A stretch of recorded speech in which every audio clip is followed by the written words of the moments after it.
Hello, hello. I've got before I say hellos and everything, I've got court TV pulled up in the background, but they have some weird music playing. It's kind of annoying. So I'll just have to check in them in a second. We made it day 4 afternoon, y'all.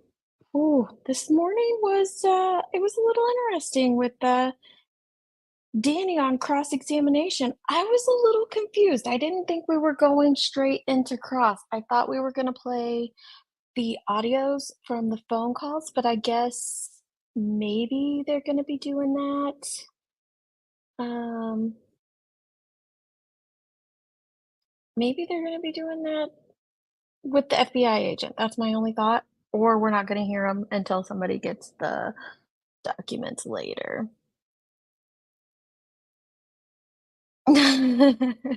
Hey, maniacs, you have to catch up on the morning. I had to work and miss it. Oh, I know. I'm just over here grifting for Christmas, y'all. Don't forget your pips. I know I got mine. Hey, Queen Bella. Kate the bestest. Adrian, good to see you. Yes, hey, Music City Mom, of course. Of course. Pointer Lover, good to see you. Lindsay, Mystery. You think it's gonna be a long one after this? Very well could be. We'll see. Hey, Jinlu. Thank you for streaming this morning. You did a lovely job. Hey, Roro, Violet Ross. I want to call you Violet Rose every time I see your name, and I realized today I'm an idiot. It says Violet Ross. So, good morning, yeah. Afternoon, I should say afternoon. You think the defense attorney was being an asshat? No, he's doing his job. I'm not a fan. We all know I'm not a fan of Mr. Sassy Pants. I am not. But he is just doing his job.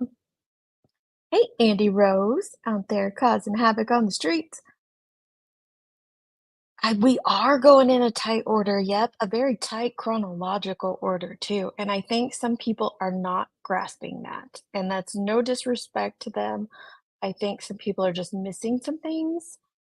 Um, I'm just not sure. Oh yeah, I wanna see all of Big Red side piece stuff, absolutely. Oh, there they are back in court. Let me see, do we have okay, they're not back yet, but at least that crazy music's over. I'm telling y'all, it was like elevator music. I was like, "No, thank you. No, thank you." Oh, I bet I turned it down too. Is there anything we need to take up before bringing in the jurors?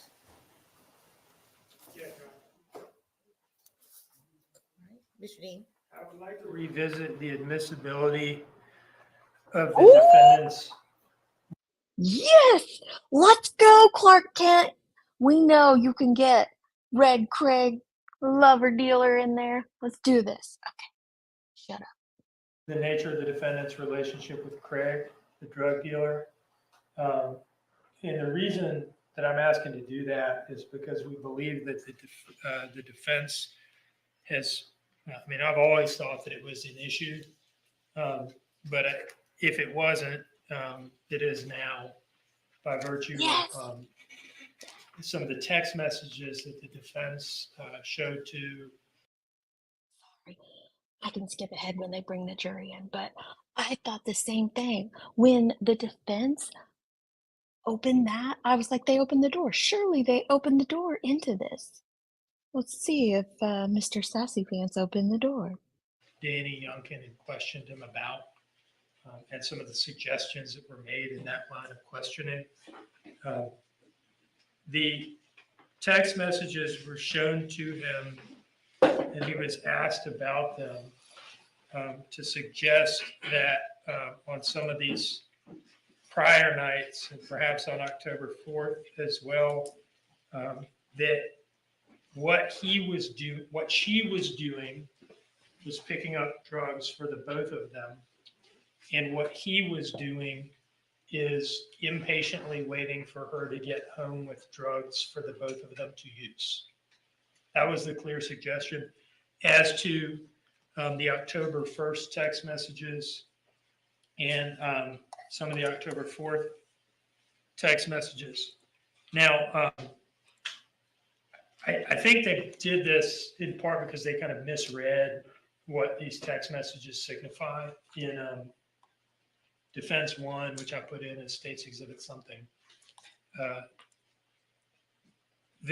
What they show is the defendant out having, and Mr. Young can kind of testify to this, although he claimed not to know exactly what she was doing. Maybe he just didn't want to believe it or didn't want to speculate. These messages show that, and here I'm talking about States Exhibit 83, the Craig messages show that she was not out getting drugs for the both of them, and he was not at home waiting for her to come home with drugs for the both of them to use. She was out visiting her paramour, Craig. Again, they put these messages into issue. We weren't admitting any of these night of October 1 messages where the defendant says, Bish, why is she looking confused? She knows what she did. Stop looking dumbfounded. Our friend back here's falling asleep. He's not as invested in Big Red as we are. bet it'll be before 3 a.m. and I see you. You can go out and do what you want tomorrow night. Can't come in and lay down at 2 a.m. Just go out and fuck around and don't ask me or tell me shit. They're the ones that put these into evidence. We need to be able to prove what all this was about to get around the suggestion that they've made about what Danny was doing in sending those messages on October 1 and what he was up to on the night of October 4th. Remember, we say he's just home waiting for her to finish this trip so that they can go to bed. And they're suggesting, he's home impatiently waiting for drugs because he's going to stay up and use them with her. So this is really what exactly was going on is now at issue. I want to point the court back to States Exhibit 83, page 9, line 123. Does the court have a copy? Madam Clerk to hand it up. Okay. Once again, Mr. Dean, which page? Page 9. Okay.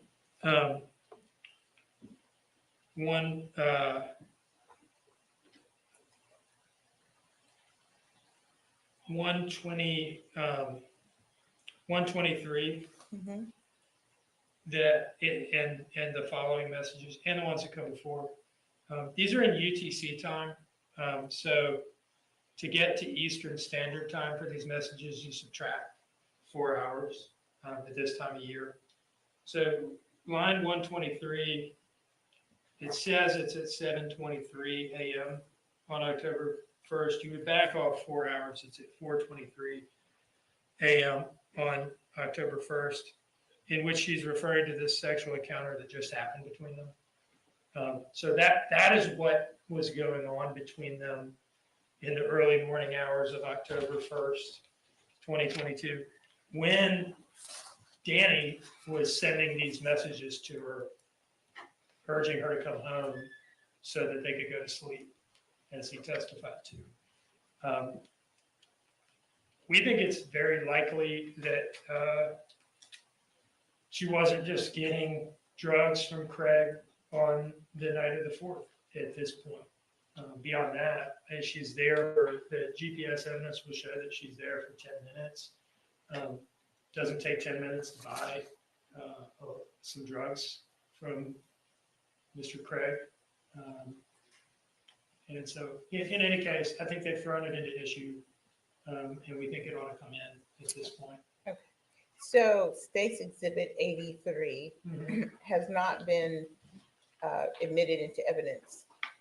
No, I haven't Yes. offered it into evidence because the court has to this point excluded the messages and the general subject matter. And I want to be sure of that, okay, so it's not in evidence. It has been excluded thus far, and specifically, you want the unredacted copy to come in. There is no redacted copy. Well, there is no redacted. And Would you like it to come in without redaction? Absolutely, because to redact it would be to redact out the relevant evidence that we're seeking to introduce.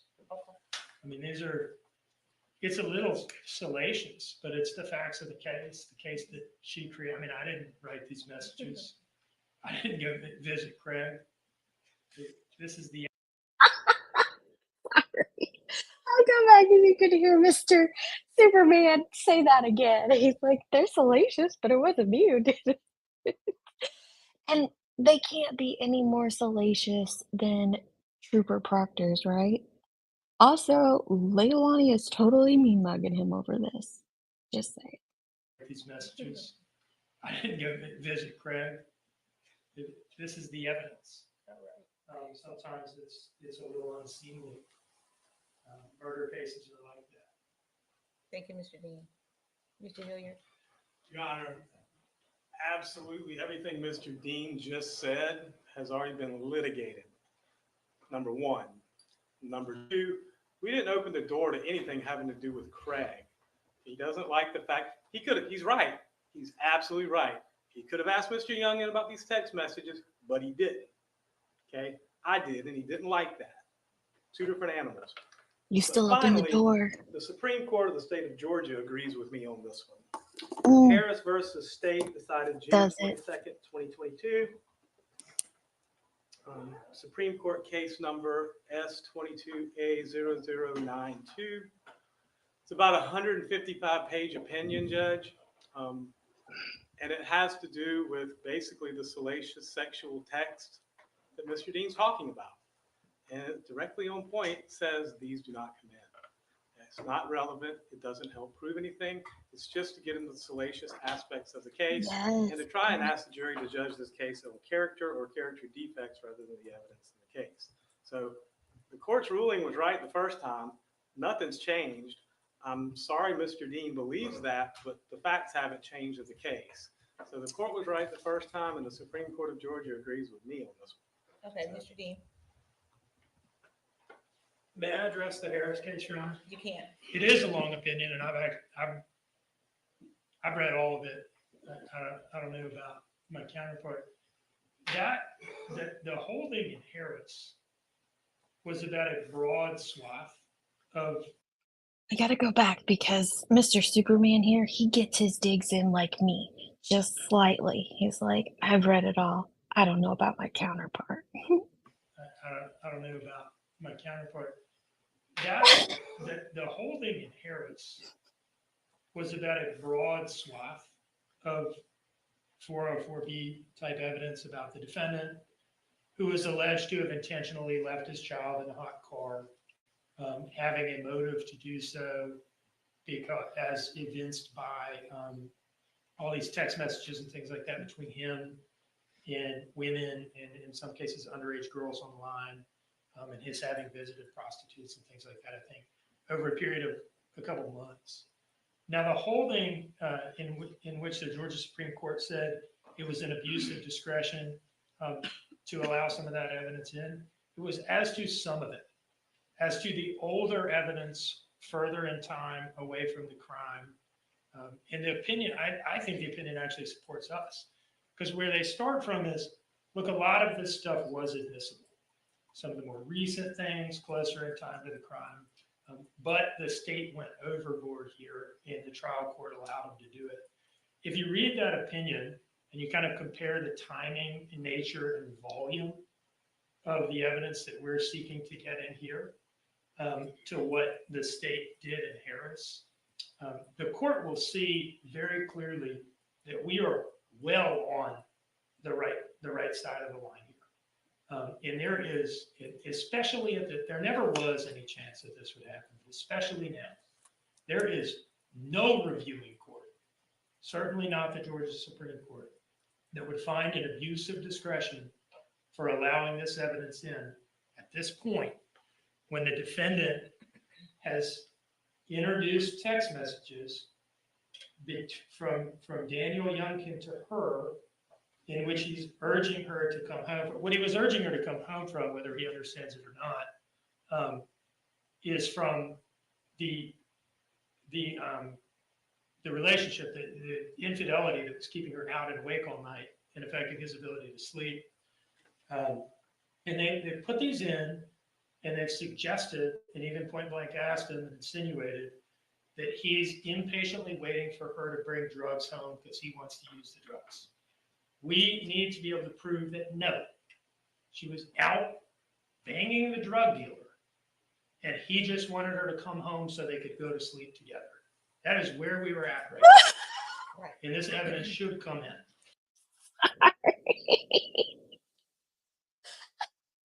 If you're annoyed with me, somebody dropped the link to Court TV, but I gotta hear it again. She was banging the drug dealer, my man said. That he's impatiently waiting for her to bring drugs home because he wants to use the drugs. We need to be able to prove that no, she was out banging the drug dealer, and he just wanted her to come home so they could go to sleep together. That is where we were at right now. Right. And this evidence should come in at this point. I feel very strongly about that. Mr. Hilliard, I'm going to step away from the bench and take a look at what we have, but I'm going to allow you to go ahead. I was going to say, Judge, I don't see the drug dealer on the witness list. I don't know what Mr. Dean's talking about. He's talking about his interpretation of something his witness has already testified to. He can make that argument in closing, unless he wants to bring in Mr. Weston or whoever they are and put them on the witness stand. So what he's actually talking about is his interpretation of something, which is for argument's sake. I understand. And I'm going to step away because I have a feeling we can go on for a while. And I'm going to take a look at the case and take it under advisement for a few minutes. Let's figure 15, 20 minutes at this point, and then I'll come back out. All right. We're in recess. I knew it. I knew they were gonna take a recess. This is just like yesterday. Okay. Oh wait, why am I pausing it? Let me skip it ahead. Okay. Oh, what do you guys think? Should they be allowed in? But okay. As much as I disdain Mr. Sassy Pants, he does have a good point. How are they going to bring these in? Because would he recall Danny to the witness stand? Would if Big Red's not on the witness list? Hey, Spudler, good to see you, love. If Big Red's not on the witness list, how are we gonna break? See, this is where I agree with that. Maybe he can. That's what I was thinking, Bendy. He'd have to recall Danny, but then it's Danny's interpretation of the text messages. So that I don't even know if that would work, would it? They would somehow have to put Big Red on the witness list. I don't know. Hmm. Yeah, oh yeah, that's what we're hoping. That's what the whole argument is about, Remy, is these salacious text messages between Big Red and Leilani. That's what they want in there, is these raunchy text messages. And uh, Mr. Superman read us a few of them the other day, and they're pretty intense. They are pretty intense. They've spoken with Big Red a couple times, so the FBI has gotten in charge of them. 10-minute Tom should be his name. Remember, she was impressed with Big Red. He got her going for a long ass minute, she said.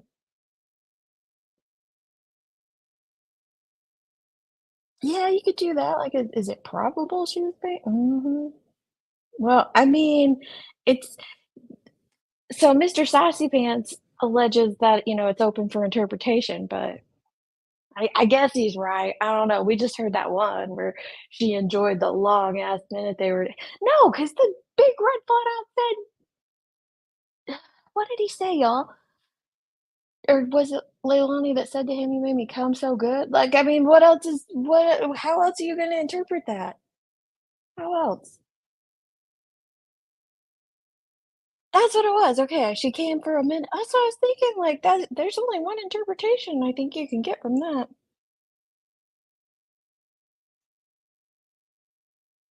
See, I don't know. I know it's unlikely of them to add Big Red now. I know they can, but I don't know how. That would probably be up for another disagreement. He said it was good at yes, that's right. Right? That's the only way to interpret it. No, no. Yeah, I don't think the cocaine made her orgasm, but maybe it did. I don't know. Jeez, I just want him in there. Superman's fighting for us. He is fighting for us. That's for sure. There's a gas station in the South called Come and Go, and it makes me giggle like a 12-year-old boy every time I see it. Come and Go. Anyway, sorry, that's not what you asked for. Hey, MK. Um, I mean, that's possible, Snuggie. I was thinking that. Who do you guys think is up next on the witness stand? They said it's a witness that's going to take a long time. I'm thinking it is Special Agent from the FBI, Snyder, because we've heard he was in the interrogations with Leilani with Detective Lemons, and I'm guessing he is the one who possibly saw this case through. So I was thinking he would probably be the next one on the stand, especially if it's gonna take a minute, but I don't know, honestly, who the next one on the stand is.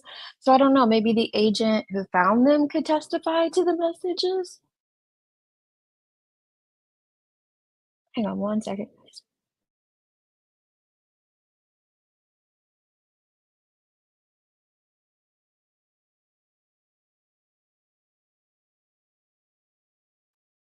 Yeah, a Coke buy with a happy ending. Who would have thunk it? It's not a massage parlor, but whatever. I know, right? It's crazy name for a gas station. I was like, "Come and Go, what?" It cracks me up. Happy Buttons House.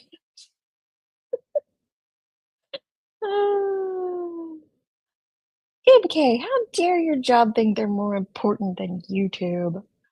There's a way to work him in if allowed. I know. Yeah, I have faith in Superman. I absolutely have faith in Superman. He'll get him in if he's allowed it.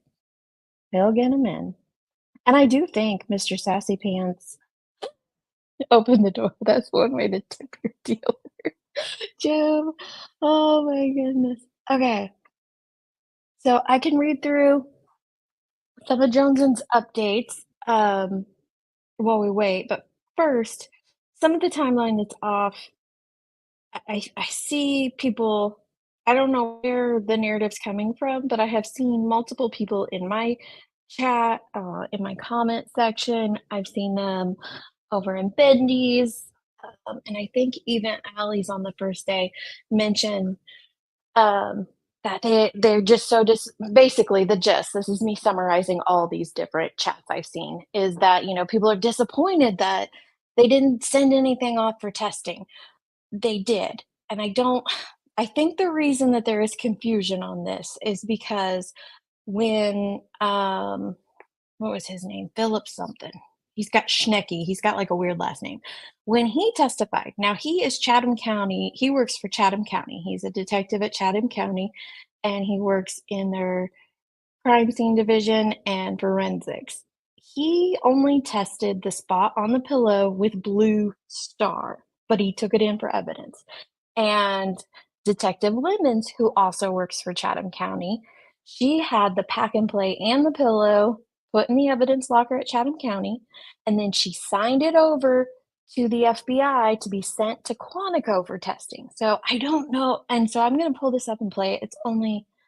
It's not super long, but I just keep hearing people say over and over, this was never sent in for testing, and it was. And so I'm not sure where the confusion is coming in. Now, have we heard the results of that testing in trial? No, not yet. But I suspect we're not going to hear the results until the person who received the results or did the testing themselves are on the stand.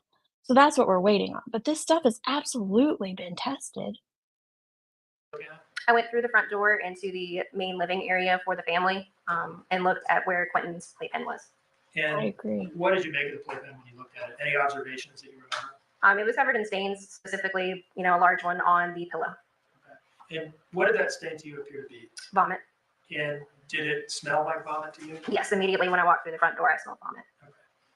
One moment, please. I'd like to pull up a picture for you.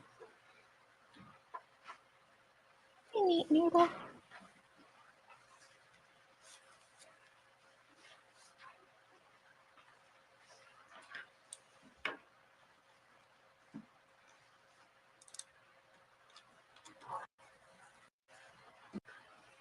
Now, State's Exhibit 10. Is this the pack and play that you're describing, looking at? Yes. You said it was covered in stains. Can you point us to any of those in this image? So, there's some on the lip right here that I can see, and then on the actual bedding, there were several stains. Okay. So all this stuff around the edge there, did that appear to you to just be kind of general grime and dirtiness? Yes. Grime. Lots Did of it appear to grime. you to be blood? No, I was thinking more like Cheeto fingers and the kid touching the side. Okay. As someone who's actually in the room and looked at it, that's what it looked like to you? Yes. Now, this is image 32 from State's Exhibit 10 in. Now, two things were brought up kind of pertaining to this today in the cross of Danny Youngkin, and that was we learned that the kids had Hawaiian Punch, red Hawaiian Punch. Any mom who has ever lived knows that when you give your baby red Hawaiian Punch and they get sick, the color you're gonna see is absolutely that dark red color, that dye that they use in Hawaiian Punch. It's like it ain't coming out of anything. Hey, Sleuthy, good to see you, love. So that's a possibility as why it's picking up such a red color is if, Quinton did have Hawaiian Punch and did indeed vomit, you would see that. What was the other thing that was and then the other point that was made, and this was by Mr. Sassy Pants, he made the point that why didn't Danny smell this vomit? And that's a serious question, and I thought the same, like, and he also had spaghetti as well, Jim, you're correct. He had spaghetti and Hawaiian Punch. Yeah, there's some red stuff. But, I thought the same thing as Mr. Sassy Pants. Well, why didn't Danny ever mention this overwhelming odor of vomit? And some people in Jen Lou's chat brought up some great points about, well, the man had, was frequently doing coke and things like that. So maybe his sniffer was off. That very well could be it. It could also be you get nose blind to stuff. Have you guys ever heard that? Mr. Sassy Pants is the defense attorney. That's what I call him. When you get nose blind to things, like people who have dogs in their house and they think their house smells great, and then someone comes over and it's like, whoo, your dogs are strong. So, if it happened while he was asleep, maybe his body had adjusted to it. That's a possibility too. Officer Schenker, I think, said it appears redder on the screen than it appeared in the residence. Do you agree with that? I do. Too many breaks. Yeah, I have published a paper version for the jury just by kind of getting a little bit of white here. Yes. Actually, pass that around. Yeah, Nicole, they do. Just to be clear, did this substance appear to you to be blood? No. You said it looked like vomit? Smelled like vomit, yeah.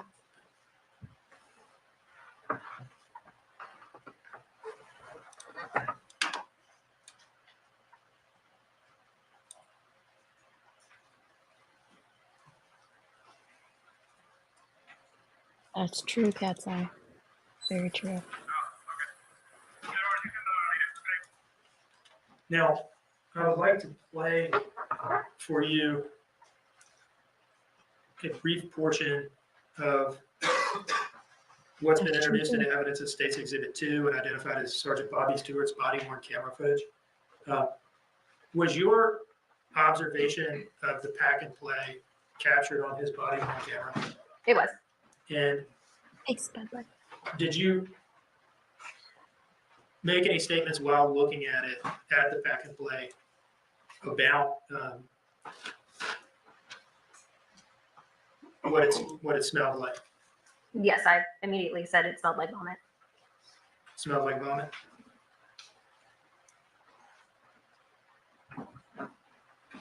Yeah, I'm trying to get just right to the right spot here.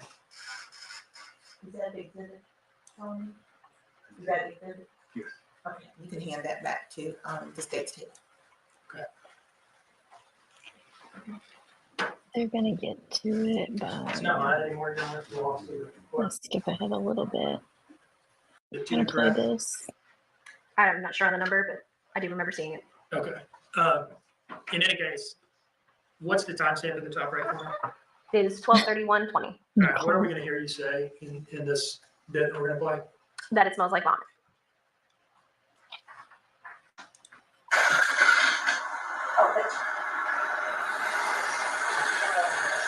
I can say the smell from there.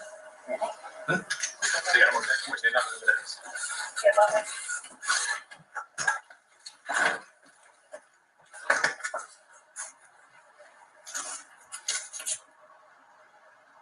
It smells like vomit. Another thing, if Danny didn't, so Danny's over here in this bed is where he slept. If he got up, couldn't get Leilani up for work and decided that fine, she's gonna watch the kids. I'm going to work and not paying for a babysitter today. He would have went out this door over here, I'm guessing. So he might not even have stepped over here into this room. Possibility. All right, I've stopped the playback at 12:31:50 on the timestamp in the top right corner of State's Exhibit 2. It might not even be vomit. Did you see anything that looked like blood in the residence in that? No.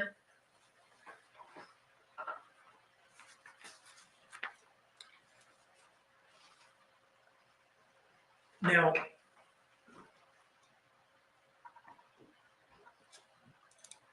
in State's Exhibit No, 3, okay.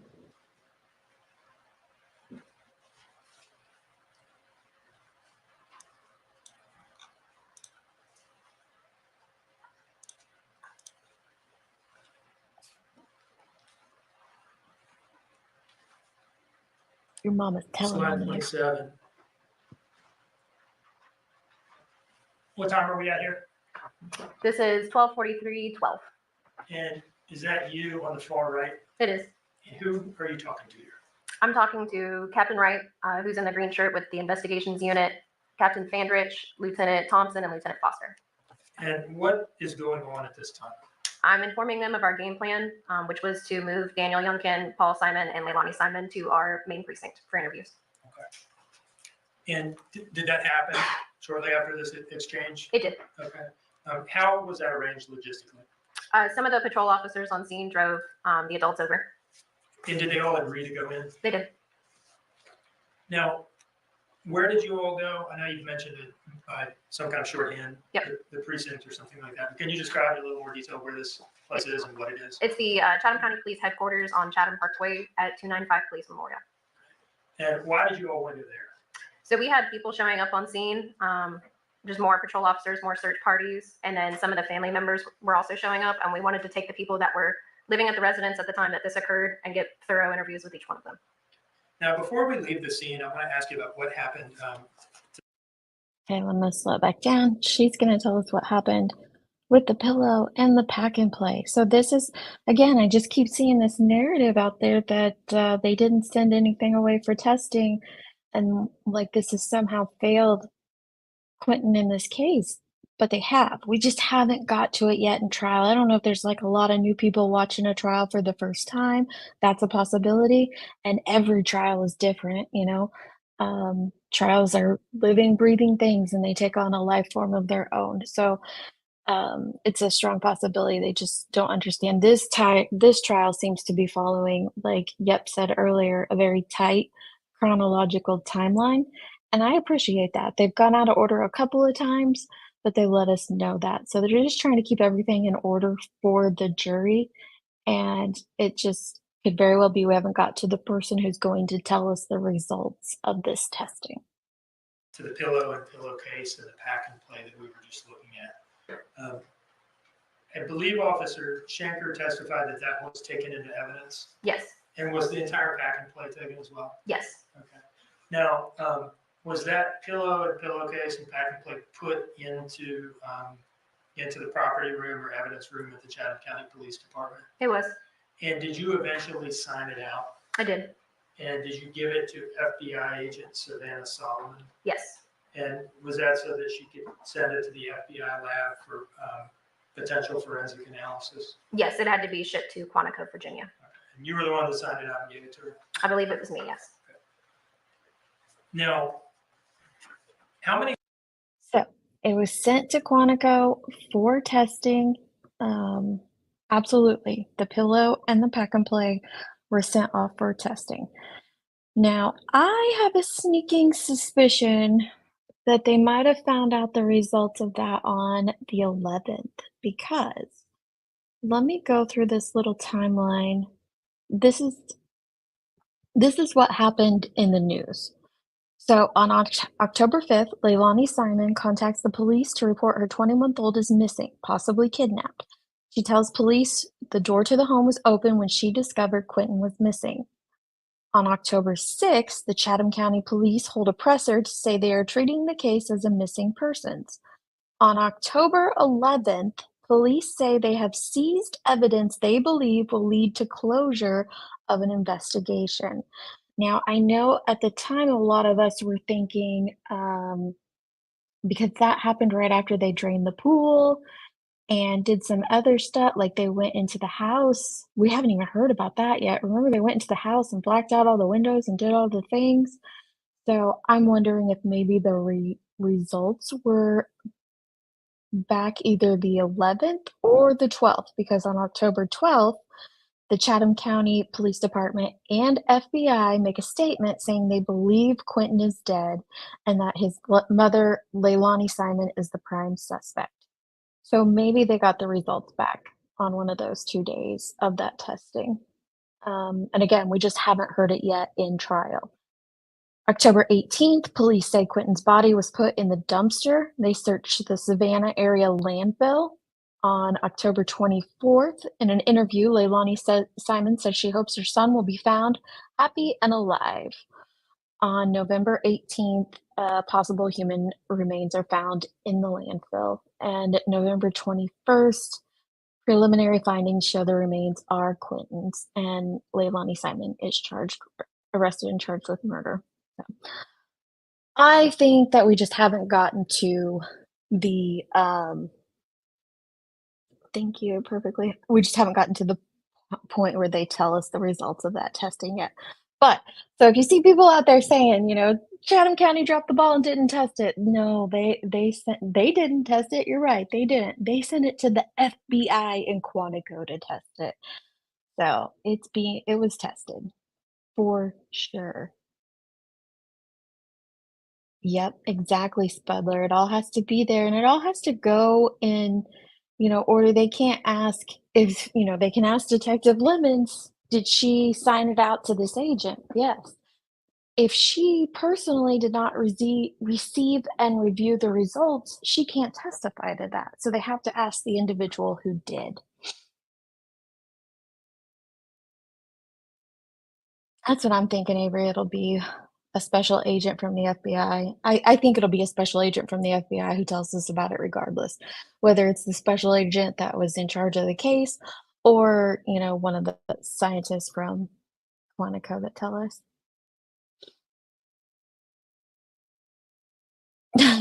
I gotta go. I still have to listen to that. I've been falling asleep super early. Oh. Butler thought initially that the boyfriend was to blame, but after that statement, I knew that they knew. Yeah. Yeah. I think a lot of people knew. Once they flat out came out and said the mother is the prime suspect, which is around the time that the YouTubers arrived. The YouTubers arrived the day after they named Leilani as the prime suspect and said they were searching the landfill. That was the day. So that's why I made that community post yesterday because, look at how much they had gotten done well before the YouTubers even thought of going to Georgia, ever even thought about stepping foot in the state. She gave him red juice at night. Yeah, it's possible if he's, drinking red juice and then teething on the pack and play, that would do that to the sides of it. Little Irish very well could be. Yeah, and I think that too perfectly. People hear what they wanna hear, or, people just listen, and I get it. Trust me, I get it. These trials are a lot to listen to. They're long, they're tedious, there's long breaks where nothing's going on. You get exhausted, um, and sometimes, like, I fell asleep the other day, like, and I missed the whole first part of the trial because I had to go back and re-listen 'cause the dude's voice was just putting me to sleep. It can be mundane. So that's why it's important if uh, I can do it once we get to playing, or if a mod wants to drop some of the links of the people I recommend. Jen Lou's over there doing the trial, and then I'll fill in when she is unable to cover it. And then Alex Erickson's giving recaps, Melissa Jade's giving recaps, and Joneson's doing amazing recaps on her community posts. They are very detailed.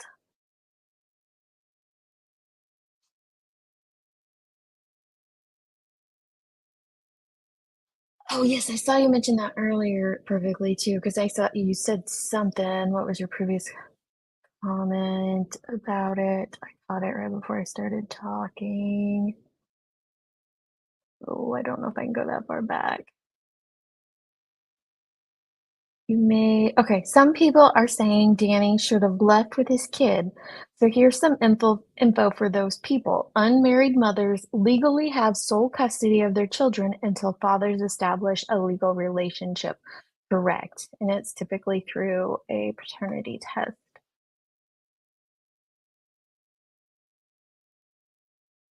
Savannah rules on custody. Unmarried mothers, so same thing. Yep.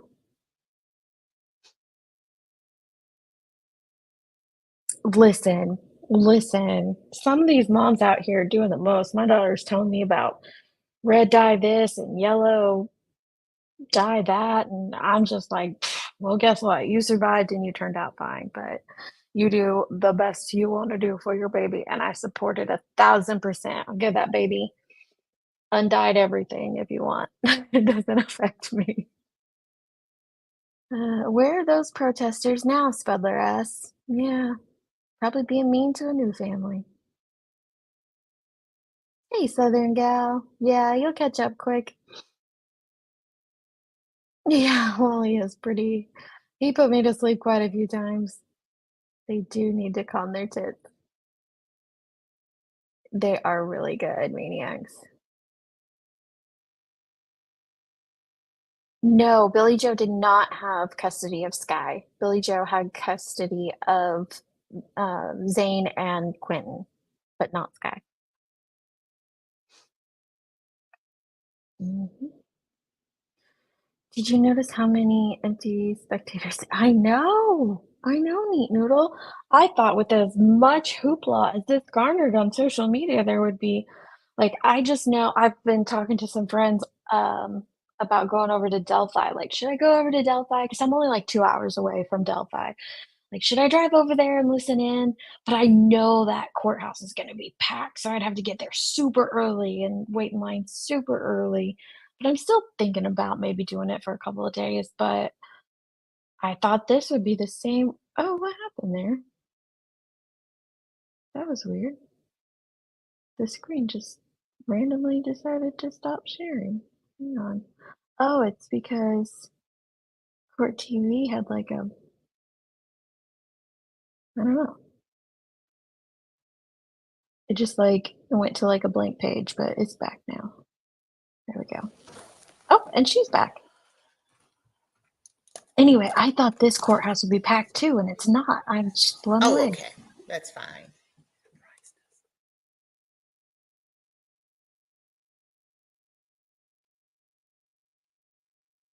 Car keys. Yeah.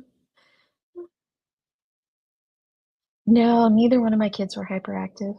No, neither one. blessed. Neither one were hyperactive. Neither one had ADD, ADHD. Neither one were on the spectrum. Just didn't think of any of that stuff. Like, no. So, oh yeah, my daughter's So definitely we are now back on the she's a beige record. mom all the way. I love it We for need Miss her. Simon. If you bring out Miss Simon, please.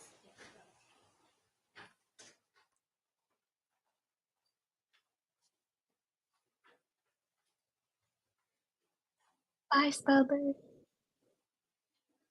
But it'd be fun to go over to Delphi and listen in, especially since they can't air any of it. Mr. Hilliard, it's funny how the smallest hand signal you start seeing out of the corner of your eye, and it helps.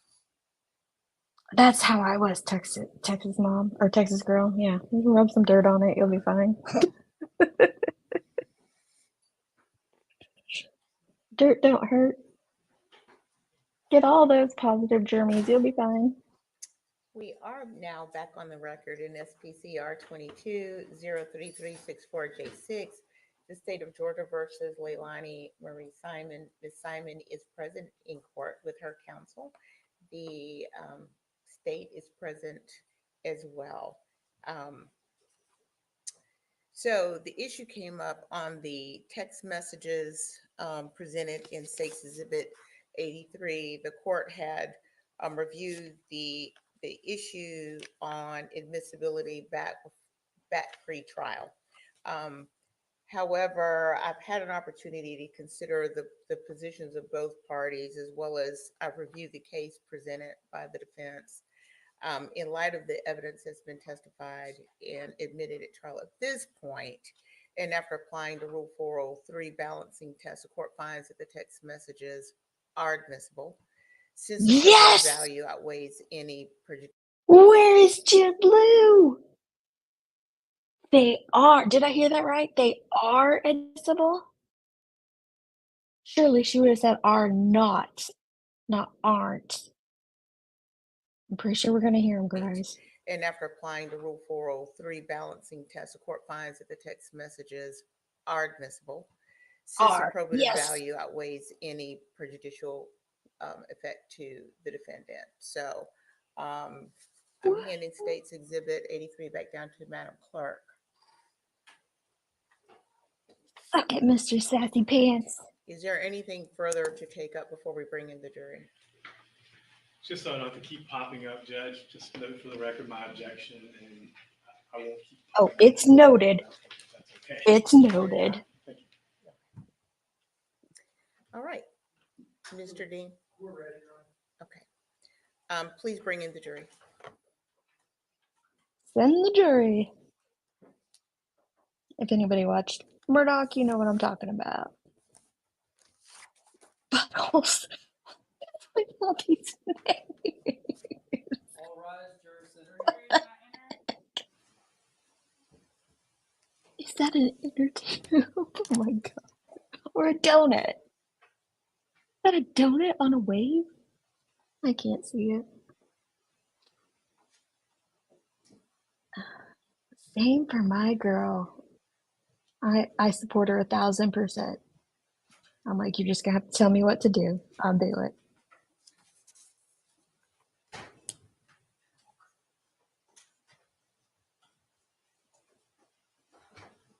No, don't miss therapy, Irish. We'll be here.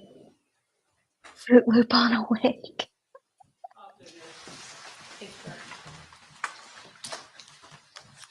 I love that. Bring the jury. Thank you. Ladies and gentlemen, please have a seat. And welcome back. Thank you. I hope you had a good lunch break. We planned to start back a little bit earlier. We had to take up some issues out of your presence. We are going to resume now. Were you able to comply with the court's instructions not to discuss the case? Yes, Your Honor. Has anyone done any research? Your Honor. All right. Well, let's get ready to begin. The state may call its next witness. Okay, who we getting? Dr. Amanda Fuentes. Oh, a doctor. Okay. They said this is going to be a long one? Interesting. Right this way. Is this Leilani's like psychiatrist maybe? The evidence you shall give the court and be ready with the trial. This issue should be the truth, the whole truth, and nothing but the truth, so help you God.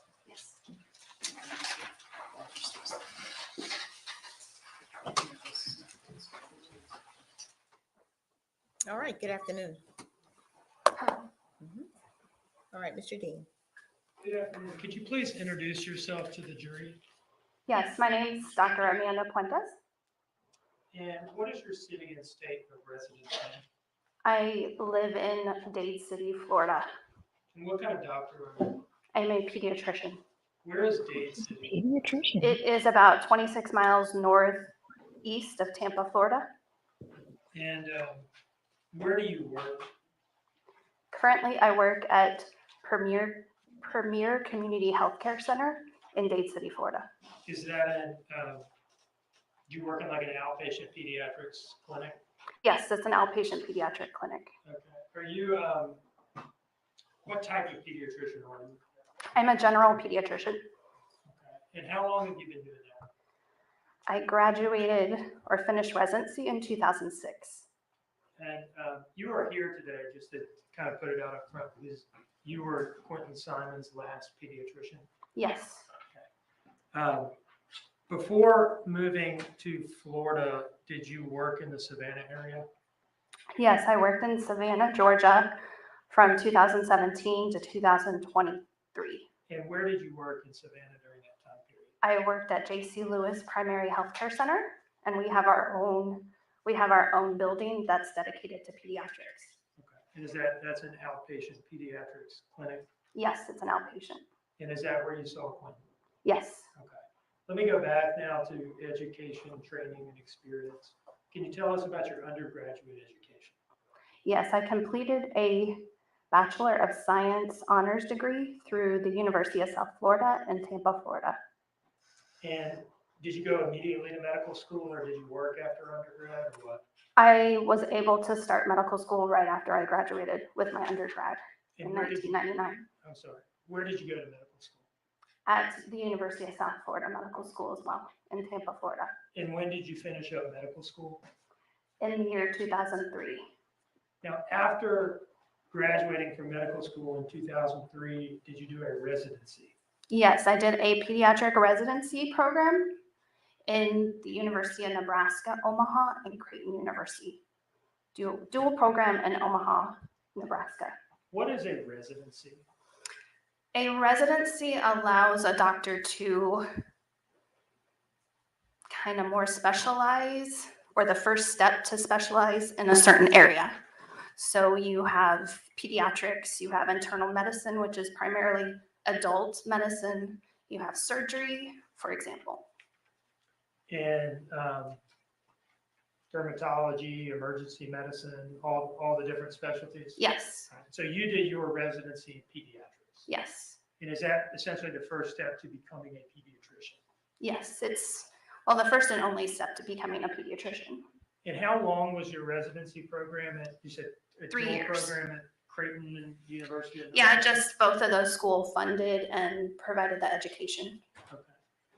3 years of that pediatrics residency. What did the residency involve? It involved different areas of pediatrics, so not only outpatient, but inpatient, intensive care unit experience with the real small babies that are premature, as well as children, say that are very sick in the hospital, emergency medicine for pediatrics, psychiatric experience just under pediatric age group. So during residency, you do a little bit of everything peds related. Yes, Okay. When did you finish residency? I finished in 2006. And at that point, did you become, did you get any kind of board certification or anything along those lines to be a pediatrician? I was taking the board exam. Okay. And are you a, do you hold any certifications or members? I'm a board certified pediatrician And how long have you been? since 2022. All right, since finishing residency, have you worked as a pediatrician uninterrupted through Yes. today? Okay. And so how many years would that be total? So that would be 18 years, I'm sorry to ask you to do that. going on 18 years. Okay. Your Honor, at this time, I would offer Dr. Quinton as an expert in pediatrics. No objection, Your Honor. All right. Okay. I'd like to turn now to your involvement with Quinton. Okay. Can you tell us, Sorry, I had to pause because I don't know if they'll scan back to this again.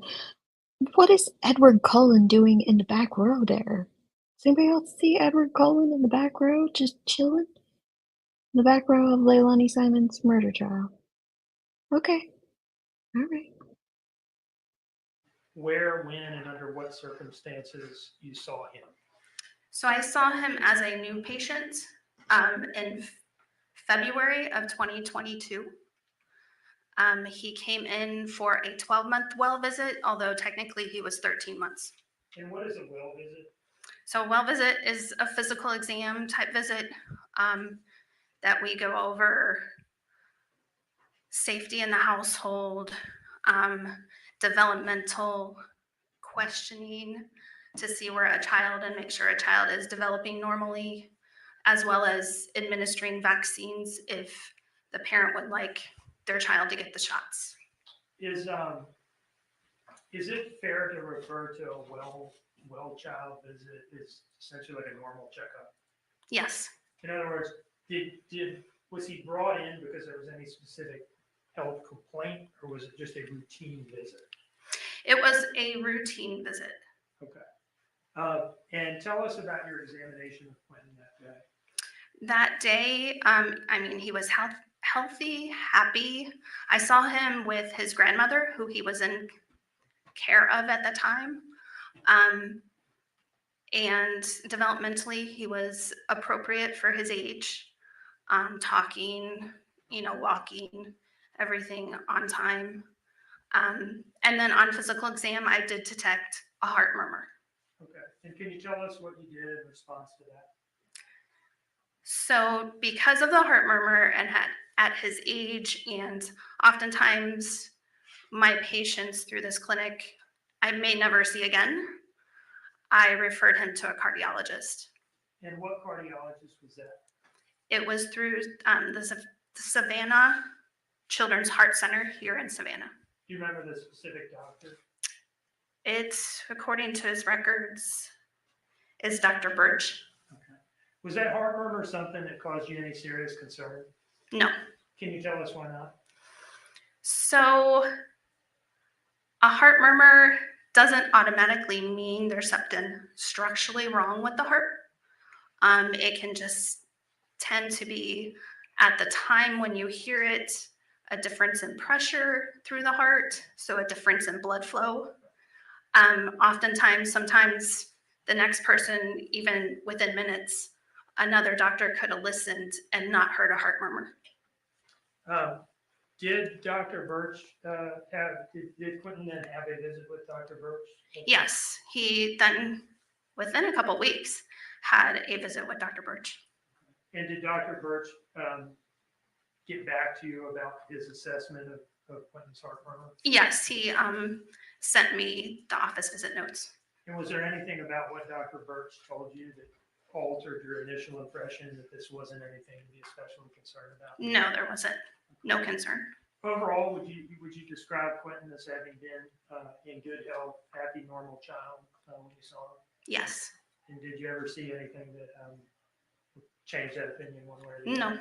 Okay. Prior to your testimony in this case, did I ask you to review essentially all of his medical records for his entire life? Yes, you did. Did you review his birth and neonatal records from Flowers Hospital in Atlanta? Yes, I did. Did you review some prior pediatrics records from a clinic in Waynesboro, Georgia? Yes, I did. Did you review some records for an emergency room visit at either St. Joseph's Hospital or Candler Hospital? Yes, I did. And what were those for? What was that visit about? The visit at St. Joseph's Candler was an acute visit where he had cough and runny nose. Okay. pretty normal for a and kid? fever. Very normal for emergency room visit. And did you also review the complete records from the Savannah Children's Heart Center? Yes, I have. But after that review,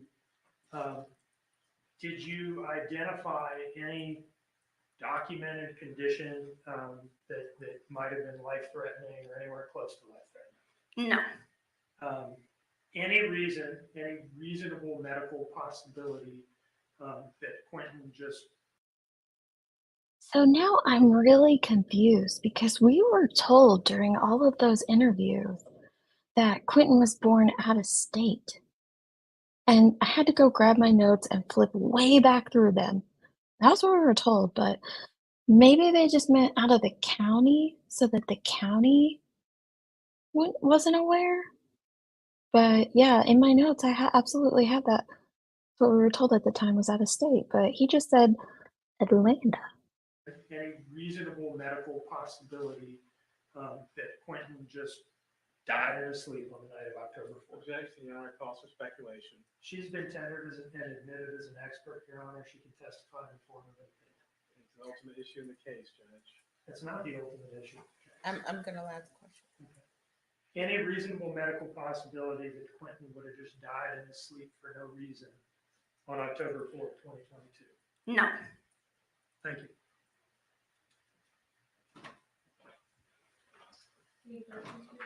Yes. Dr. Quinton, let's pick up where Mr. Dean just left off. Okay. Does anyone just die for no reason? No. Yes. Okay. Who? What would be the no reason that could occur where someone would die for no reason? Oh my gosh. There's reports of adults, elderly, that will get a sudden arrhythmia and lead to sudden death. But wouldn't the arrhythmia then be the reason for the death? Yes. Okay, so it's a nonsensical question, isn't it? There's always some reason for a death, correct? If it can be proven. Correct. What if it can't be proven? What if you don't know the manner, method, time? Does it mean someone's less dead? No. It doesn't. No, they're still dead. Now, I love me Mr. Superman. Y'all know that. We go hard for Mr. Superman. But Mr. Sassy Pants is right here. He should have said, was there any natural any reason he would die from a natural cause? Perhaps. Maybe he should have worded it differently. But we knew what he was talking about, Sassy Pants. Come on. Okay, so, but since you're a pediatrician, you're board certified, correct? Yes. And since Mr. Dean asked the question, I'll ask the question and take it a little bit further. Do you ever do postmortems on children? No. Okay. Have you ever done postmortems on children? No. It's not something you're trained in? No. Okay. The manner that you treat children, is it usually the health and wellness checks? Or have you ever done emergency room visits or treatments? A little bit of both, because some of the acute care can be involved enough to even call the ambulance to come to the office. Okay. So, and whenever those children are in your treatment, okay, have any of those children died? No. Okay. So when you did treat them, it was usually something that required some sort of immediate intervention, correct? Yes. And you got it for them, correct? Yes.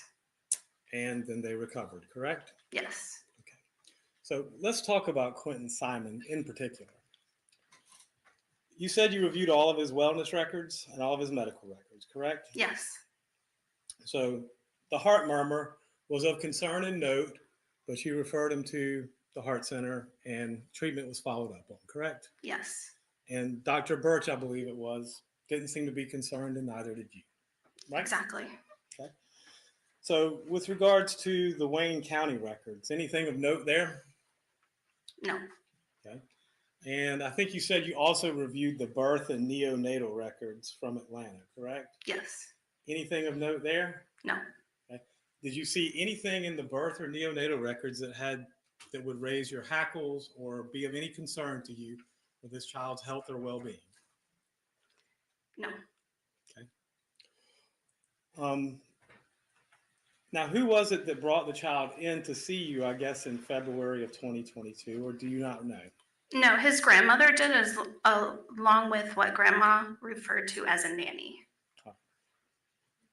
And that was in February, correct? Yes, 2022. And you also had a June 6th visit as well, or was that a different doctor? That was the emergency room visit. Okay, but that wasn't you. No, that wasn't me. But again, you reviewed those records, and again, nothing of any note or concern beyond, I guess it was a cough and runny nose, you said? Yes, no concern. Okay. And you're a mandated reporter, aren't you? Yes. Okay. Can you explain to the jury what that means? So I'm obligated to report a suspicion of child abuse or neglect. Any concerns, I'm supposed to report it to law enforcement. And is there any special training you go through to do this job, to be a mandated reporter, or is it just part of your normal medical training? It is, I guess, tutorials, a few hours of explaining mandated reporter, cases that it would come up or that might lead you to be suspicious in order to report, and then also how to report. At any point in time, did you report any suspected abuse or neglect on Quinton's side? No. That's all the questions I got.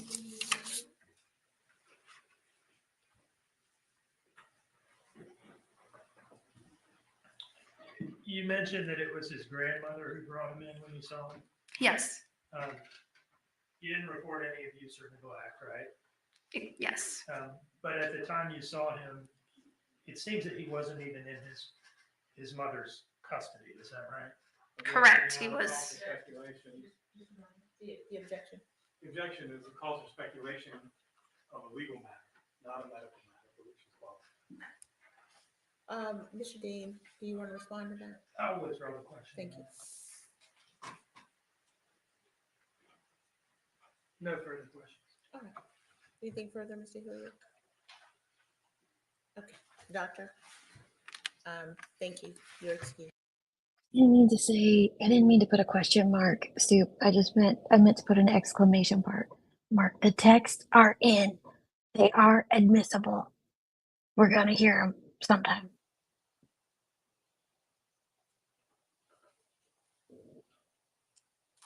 The state may call its next witness. Yeah, they didn't mention anything about drugs. Dr. in Kenneth either. Birch. Kenneth Birch is up next.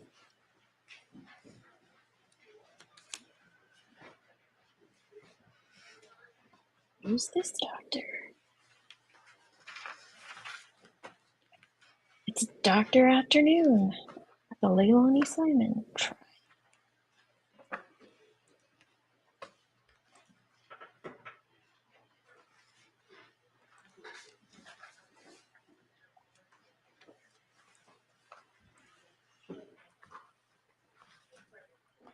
Dr. Burke, if you would just come forward. You come right this way, sir. There are more people here today than I've seen previously. Stand right here for me and raise your right hand. Cardiologist. Where you live. The evidence you shall give the court and jury in the trial Oh, of this yeah. issue shall be the truth, the whole truth, and nothing but the truth, so help you God. Yes. That's the one she referred to in Georgia. Why are they bringing all these people up? You can adjust this microphone and speak clearly. All right, good afternoon.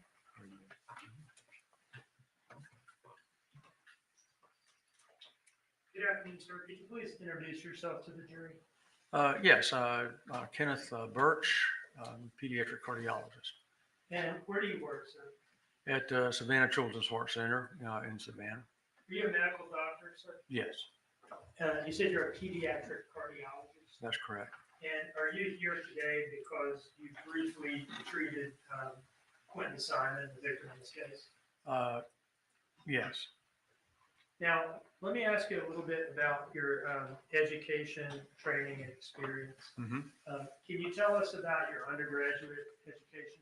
Undergraduate, I went to Augusta College in Augusta, Georgia. And did 4 you go- years. I'm sorry to interrupt you. Mhm. Did you Just go went 4 years, yeah. 4 years? Okay. Did you go immediately to medical school? No, didn't, had a year before I was accepted. And then I went to 4 years of medical school. Then I did 3 years of pediatric residency and then 3 years of pediatric cardiology fellowship. Where did you go to medical school? Medical College of Georgia, And when did you graduate? 1982. You mentioned that you did was it a pediatric residency or a Mhm. cardiology residency? Well, a residency was general pediatrics. Okay. So I did 3 years of that at the medical college there. And then was fortunate that they thought enough of me to go ahead and offer me a fellowship in pediatric cardiology there before I was halfway through my second year of residency. So I stayed and did 3 years there Our last in witness, fellowship. Mhm. I'm sorry. Our Totally last thought that witness, too, Lindsay. Dr. Quinton explained to us what a medical residency is, Mhm. but I don't think we've heard what a fellowship is after residency. Can you tell us what a fellowship is? Well, a residency, you sort of do a lot of different things, but when you do a fellowship, you're specifically focused on one particular subspecialty. In my case, it was pediatric cardiology. Is it fair to say that in your residency, you gain your specialty, but in your fellowship, you get a subspecialty? That's correct. Okay. When did you finish your pediatric cardiology fellowship? 1988. And have you been working as a pediatric cardiologist uninterrupted since then? Yes, sir. Tell us where you've worked as a pediatric cardiologist. Well, initially was employed, if you will, by Memorial Medical Center starting July 1988, and worked in the pediatric department there doing pediatric cardiology until 1995, and I went out in private practice April 1st, 1995, and formed Savannah Children's Heart Center. I've been there ever since. Now, as a pediatric cardiologist, how do you get patients? Where are these patients coming They're from? referred. Referred by who? Typically, other general pediatricians. And what causes a general pediatrician to refer a child to a pediatric cardiologist? What kind of things? Well, they're very different, various different reasons. One of the most common, particularly in a young child, is because they hear a noise or a murmur when they listen. We also see kids for passing out, chest pain, all kind of other complaints. But now, can you tell us about Quinton Simons being referred to you? I believe that Dr. Prince heard a murmur, and I think it was a new finding, from what I gather. And so he was referred for us to evaluate. And tell us about that evaluation. Okay. Well, how much? What do you want to know? Everything, or just? I'm not. I mean. Can you do like a 1 minute? Yeah. So basically, when he came into the office, he had a EKG performed, which was normal. Then I went into the room, and he was there with his grandmother, and he looked fine. Respiratory rate was normal, heart rate normal. His weight was above the 75th percentile for his age. He looked like he was thriving. And so I listened to him and examined him. He had a soft little murmur. So then we went and did the echocardiogram, where we actually look at the heart. And that's where so two minor things. One was a patent foramen ovale, and the other was a very small, what appeared to be a coronary artery fistula into the PA. The first thing you said was you said it really fast. Patent foramen ovale. PFO? What is that? Well, patent foramen ovale is a normal structure, actually, that all babies have before they're born. Okay, it's open in such a manner so that the blood that's coming up from the placenta, because mother's providing everything, is preferentially directed across that opening, if you will, to the left side of the heart. So most of it gets pumped out, to the body, as opposed to going back into the lungs, which are full of fluid and the vessels are constricted. And then after they're born and the pressures change in the heart, then it just sort of flaps shut, if you will. But very commonly, it doesn't necessarily meet like it's supposed to, and takes time to close up and go away. Typically, large patent frame valleys, about 80% of them close, small ones 90, 95%. But a small patent frame valley is restrictive, doesn't have a lot of shunting going from, because the shunt direction changes after they're born. Okay, the pressure in the lungs goes down, so now the left side of the heart has a higher pressure than the right side. Okay, it's got your blood pressure, i.e., in your pressure in your lungs is like a third of that. But anyway, so the direction of the shunt changes, and then what the criteria for intervening or closing it, or whatever you want to say, has to do with how big it is. You mean surgically? No, you can close it with devices. Okay. But sometimes it's surgically, it just depends.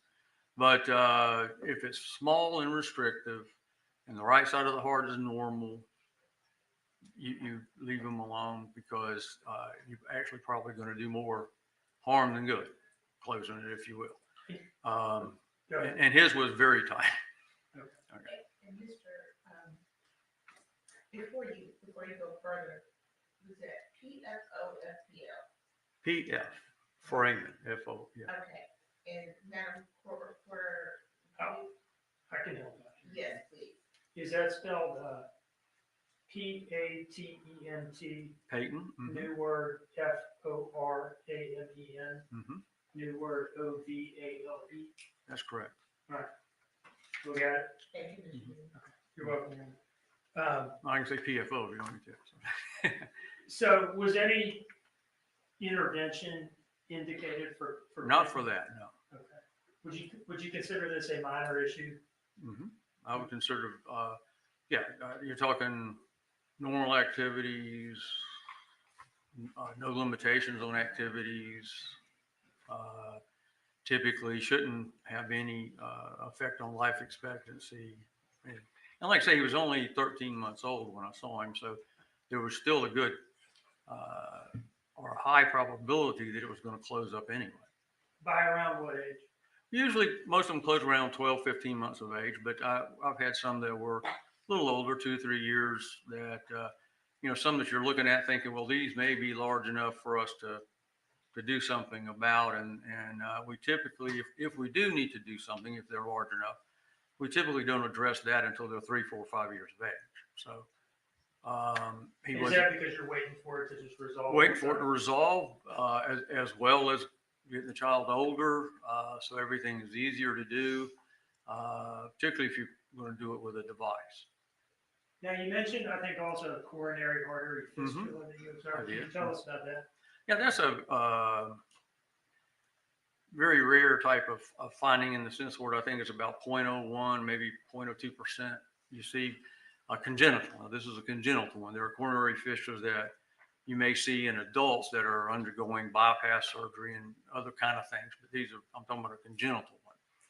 And basically, when the heart forms, I mean, basically it's a single tube actually when you first start, and then involutes on itself and so forth. So a lot of the structures are very close to each other, and sometimes, most commonly, the left anterior descending coronary artery may not actually totally close up from the pulmonary artery. So you may have a connection there, and that's called a fistula.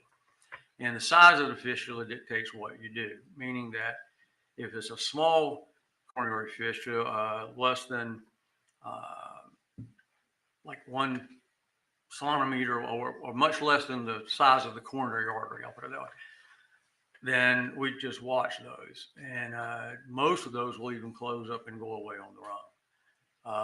Now, when you talk about larger ones, moderate to large, those are a little different. Those many times will need to be taken care of. But typically you'll see signs and symptoms with that. So it's not just looking and saying, oh, this is a small one. You're looking at other things as well. If it's a significant shunt, which means it's a big one, okay, into the corner, then the left, the heart's going to be dilated. There's going to be increased flow to the lungs. The child's going to be short of breath. He's not going to eat well. He's not going to gain weight. You see what I'm saying? Yeah. And so forth. And obviously, though, and of course, one of the risks with it, if it's a large one, is that once they get up and start playing sports and so forth, that they could have an issue with ischemia or lack of oxygen to the heart. So you will repair those. Small ones, you watch. Sometimes they don't go away. So typically when they're 10, 11, 12 years of age, when they reach that age where they're going to be affected by peer pressure or parental pressure to continue to compete. Whereas when they're little, they get tired, they stop. When they get a little older, they try to run that extra lap or whatever. That's when you can get in trouble if you have an issue. So we'll exercise them and make sure everything is okay, depending upon the size of it. But I mean, I've had kids with small coronary fistula that play, competitive athletics, high school, college, and so forth. What Never about have an Quinton's? issue. What about His was tiny. Tiny? Tiny. Well, either now You almost don't even want to mention it, but it's there, so you have to. Does that make sense? we called you in here just to cover all the bases. Okay. That's why you're here. Were either of these findings that you've described of any serious concern to you? No. And you say this as a pediatric cardiologist with 30-some years Whoa, experience. whoa, That's correct. whoa. I've only had one coronary. I know you guys are all riveted, but who are these new people that have just showed up smiling and waving on Leilani's side of the court? I wonder if we are going to get an interesting witness today. Of any serious concern to you? No. And you say this as a pediatric cardiologist with 30-some years experience? That's correct. I've only had one coronary fistula that we've ever had to repair. That was back in the 90s. The rest of them, Only one that you've ever had to repair? Okay. And the patient did well. And how many kids have you seen with It's not very common. I don't know, 20, maybe 15 over the years. I don't, keep that number because most of the time it's almost an incidental finding, if you will, because they're so small that you don't want to make a major issue out of it because then it may interfere with the child's normal activities and so forth because everybody's going to be worried that something may happen. How many times did Quinton come to see you? Just one time. What was the plan going forward? He was supposed to come back in 6 months. And so I saw him on February 28th, 2022, if my memory is correct. And so he was supposed to come back in August. And he didn't show. And then, I don't know the details of the dates right in there, but somehow we were trying to track him or give him, it came to light that he had died. I don't know that I did this earlier, Your Honor, but I would offer Dr. Birch as an expert in pediatric cardiology. No objections. Okay, thank you. In your opinion, is there any reasonable medical possibility? Well, let me ask you this. Were either of these conditions life-threatening in your view? No. Even remotely so? No, sir. Is there any reasonable medical possibility that they just caused this sudden death on that? I guess anything is possible in the world. However, I would say this, I've never seen an issue with these defects this small ever creating an issue. I mean, any symptoms or whatever, much less death. Thank you, sir. One moment, please.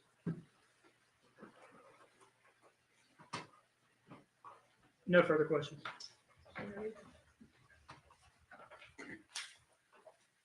Dr. Birch, these are rare conditions, correct? No, pain family valley is very common. The coronary fistula is a rare condition. It's not often I get to talk to a cardiologist, so I'm going to ask some questions. I know it's probably for you, stuff you're used to dealing with, but just out of curiosity, you said the PFO. How common is that in children? Well, actually, it's a normal structure that all babies have. It's the ones that don't close after them. Like if you were to go into the nursery, hypothetically, and do an echocardiogram on every baby that was born in the first 24 hours, they probably 95 to 98% of them will still have a patent frame of valley. Okay. And let's talk about the fistula. How common is that? That's not common. It's like less than 1%. Okay. And since one is fairly common and one is not very common, the combination of the two, how common is that? I have no idea. I mean, Have you ever seen it before? oh yeah. Okay. So and I assume what you were talking about, Mr. Dean, I'm not trying to put words in your mouth, about the 15 or 20 times, I guess you would say. So it's one of the Something to that effect. I mean, you know, like I said, I mean, I could go back and probably look it all up for you, but no, it's not very common. this was not a very common thing. Okay. Although I will say this is becoming more common because our technology is a lot better. When we look with the echocardiograms and the color flow, then you're seeing more things now that you didn't see previously. Does that make sense? And so, you know, so you're seeing them, but still, it is not necessarily, you know, anything that you would certainly do anything about unless it's, you know, moderate to large in size. Well, and let's talk about that. So technologies, you've been a pediatrician now, I believe, since the 80s, so probably 40 years now, right? 82. Okay. So, and I assume technology advancing does help in the diagnosis and treatment of a lot of these disorders, correct? Yes, sir. So I guess, you know, 40 years ago, these things wouldn't have been diagnosed or as common as they are now, correct? In the moderate to large, you would probably hear them, okay, because it'd be more of a continuous murmur. And if you got one large enough, then you'll hear it. I mean, I have a patient that has one that you can definitely hear, but hemodynamically, it's not significant enough that I mean, I referred her to be considered for having it closed. And they did the catheterization, looked at it, came back and said that it wasn't large enough to warrant intervention at this time. Okay. So, well, and let's talk about, what was it, the fistula that you said that could become an issue later on if it didn't close or do what it's supposed to do? no, I didn't. Or was it PFO? No, not PFO. As you can tell, I don't know much about this. No, it's okay. That's okay. The PFO typically will either close them, go away, or stay the same size. They don't typically get bigger. Okay. The coronary fistula, the real small ones, like Quinton had, typically close up and go away, or mainly stay the same size. Okay. The moderate to large ones, they can increase in size over time. So that's why you would address those sooner. Now, someone like Quinton with a very small one, you would watch him just to make sure that it doesn't progress, and you know, look at the size of his coronary arteries and make sure there's no dilatation and so forth and so on, just to make sure that you're not going to have or try to prevent any issues. I'll put it that way. But unless you're seeing some significant shunning and so forth, these are typically patients are typically asymptomatic. And let's talk about the opposite of that. I mean, most of them are asymptomatic, but if something was going wrong or there was shunning, and what would be the signs and symptoms? How would you know? As I mentioned earlier, particularly in the small child like Quinton, he would actually. I know this might be getting some of you guys, but I find it interesting because this was something that they addressed when they were doing their panel hopping, was that he had this rare heart condition. And listening to this doctor, I mean, yeah, it's not extremely common to have this fissure, but Quinton's was so tiny, more than likely it was going to heal on its own. So it's just, I don't know, it just feels like another narrative that was being pushed on YouTube that wasn't quite what it was. Being what's called congestive heart failure. Okay. And that's a bit of a misnomer when you talk about congestive heart failure, like in someone like me, because the heart is still functioning fine.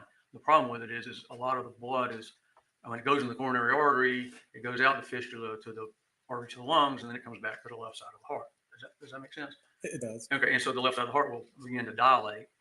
And but also you have what's called pulmonary overcirculation, and that's where the symptoms come from. And you can get edema, so they're short of breath, they're easy fatigability. In youngsters that are nursing or bottle feeding or whatever, they're usually tachypnic or breathing fast, and so their major activity obviously is eating. You know, they don't get them running around. So what happens to them is they can't coordinate sucking, swallowing, and breathing. Okay, so they tire, they don't finish the bottle or whatever, and they don't gain weight. So that's one of the parameters you always look at in a situation where if there's a question in your mind, is this child doing fine or not? Because I think the heart was a little big or whatever. You look at their weight and so forth, and if they're above 50th percentile or so, and like Quinton was above the 75th percentile, so he wasn't having any issues eating or any of those types of things. So, Doctor, thank you so much. You've been very informative. Well, thank you very much. Thank you. Mr. Dean? No, Director. Thank you. Doctor, thank you. Your excuse. right, who do we got next? The state has established we had a healthy baby boy who Okay, state may call its next probably witness. wouldn't have died of natural causes. Paul Simon. Oh, Paul. Okay. We got Paul up. Interesting. All right. Paul Simon. I wonder how Leilani's going to look during this. I wonder if they've stayed in contact. Wonder all the things. Paul's? Good afternoon. Good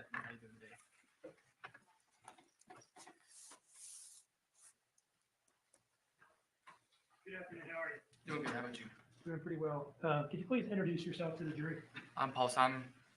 And you are the defendant's brother? Yes, sir. All right. Do you mind if I call you Paul? No, sir. Go ahead. If you prefer Mr. Simon, let me know. No, and I'll Paul, do it. Paul. Okay. How old are you, Paul? 23. And what is your city and state of residence? Where do you live now? I live in Eden, Georgia. Do you work? Yes, sir. What do you do? I do construction and I'm a manager at AutoZone. Did you grow up in the area? Yes, sir. Where'd you go to high school? New Hampstead. I want to draw your attention to fall of 2022. Mm. Do you remember the general time period I'm talking about? Yes, sir. Okay. Where were you living in the fall of 2022? 535 Buckcarter Road. And whose house is that? My mother's. Okay. And where were you staying in that house during that time period? Upstairs and towards the back side of the house. When had you started living there? 3 to 4 months prior. Prior to what? Prior to the incident. Okay. Now, where had you lived before that? With my aunt, Okay. What's her name? Jackie. Okay. So you lived with your Aunt Jackie and then you moved back in with Mom at some point? Yes, sir. Were you working in that time period? Yes, sir. I was working at a warehouse. I can't remember the name. It was Eclipse, I believe. Okay. Was it the same place that your sister and Danny worked? Yes, sir. Okay. Tell me about a normal day there. What did you do? We loaded packages up onto trailers and moved them around the warehouse into different trailers all day. Just stacking them and wrapping them and sending them off. Now, when you moved into your mom's house a couple months before what you described as the incident, were your sister and Danny and the 3 kids already living there? Yes, sir. Had Sky already been born at that point? Yes, sir. Okay. Tell me what was it like living there with everybody in that house? Well, pretty much every day, from what I heard and saw, it was just arguing every day. I mean, not between the kids or nothing like that, but it was between Leilani and Danny. Okay. Paul is here to spill the tea. We are here for it, Paul. Tell us all the dirt of what was going on in that house. Not between the kids or nothing like that, but it was between Leilani and Danny. Okay. What about your mom? Whenever my mom was there, they did argue quite a good bit. And who's that? Okay. Leilani and my mom. Okay. Let's go to the morning of, well, let me ask you this. Tell me about the kids, the 3 kids, Zane, Quinton, and Sky. Zane, hyper, want to be in everybody's business. But I mean, that's average for his age, you know what I mean? Mm-hmm. And then Quinton, Paul is just like, he's just like the fed up sibling or uncle, son who's just like, what do you want to know? I'm just going to tell you all the truth about these people. They're all crazy. Let me just tell you. He's spilling it all. his age, you know what I mean? Mm-hmm. And then Quinton, he was an angel. Like, you could change his diaper. He'd lift his butt right up for you. No problem at all with it. You put the diaper, you tell him to lower his butt. He'd lower it, let you clean them all up. No problem at all. Zane, that boy had crap all up his head one time, and Melanie made me clean it in the back of the car. Man, that was a whole. I don't know how I managed that one. Can I ask you this? Did you participate in the child care at all during your time living in the house? Kinda. It was on and off. He changed diapers. He participated in the childcare. He just told you about an incident where Zane had crap all up the back of his head. This man flipped out. I love this. Care at all during your time living in the house? Kinda. It was on and off. It was whenever they needed me. Yeah. Tell us about your interactions with the kids. So a few times I had to take them to doctor's appointments, which wasn't a problem because, people was at work, and I happened to have the day off or whatever, So I'd take them to the doctor's appointment because I didn't have to be at work till 2. And then I'd drop them off at the babysitter. And then whenever Leilani would need me to watch them, I'd watch them upstairs. I'd bring some toys upstairs into my room and let them play with it. Tell them, hey, that's your area. Don't mess with none of my stuff. Tell me about watching them upstairs in your room. They just sit there, play with the toys, want a whole lot of snacks. And of course, I wouldn't give them snacks right away. You ain't about to be all hyped up on me. Does this include Sky, or are you talking mainly about Zane and Quinton? Zane and Quinton, I didn't actually watch Sky. She was still, relatively young, like 3 or 4 months old, somewhere around there. So I didn't actually watch Sky, but I watched Zane and Quinton quite a bit whenever they needed me to. Did you ever help them, and maybe not because of the shift you work, but did you ever help with getting them dressed in the morning, getting them fed, getting them bathed and put down at night or anything like that? I bathed them once or twice when I was there. And as far as feeding, I would help with that, but it was more so when I was there, because I was working from 2 to 10. So they'd usually eat between 6 and 9 at night, give or take those time periods.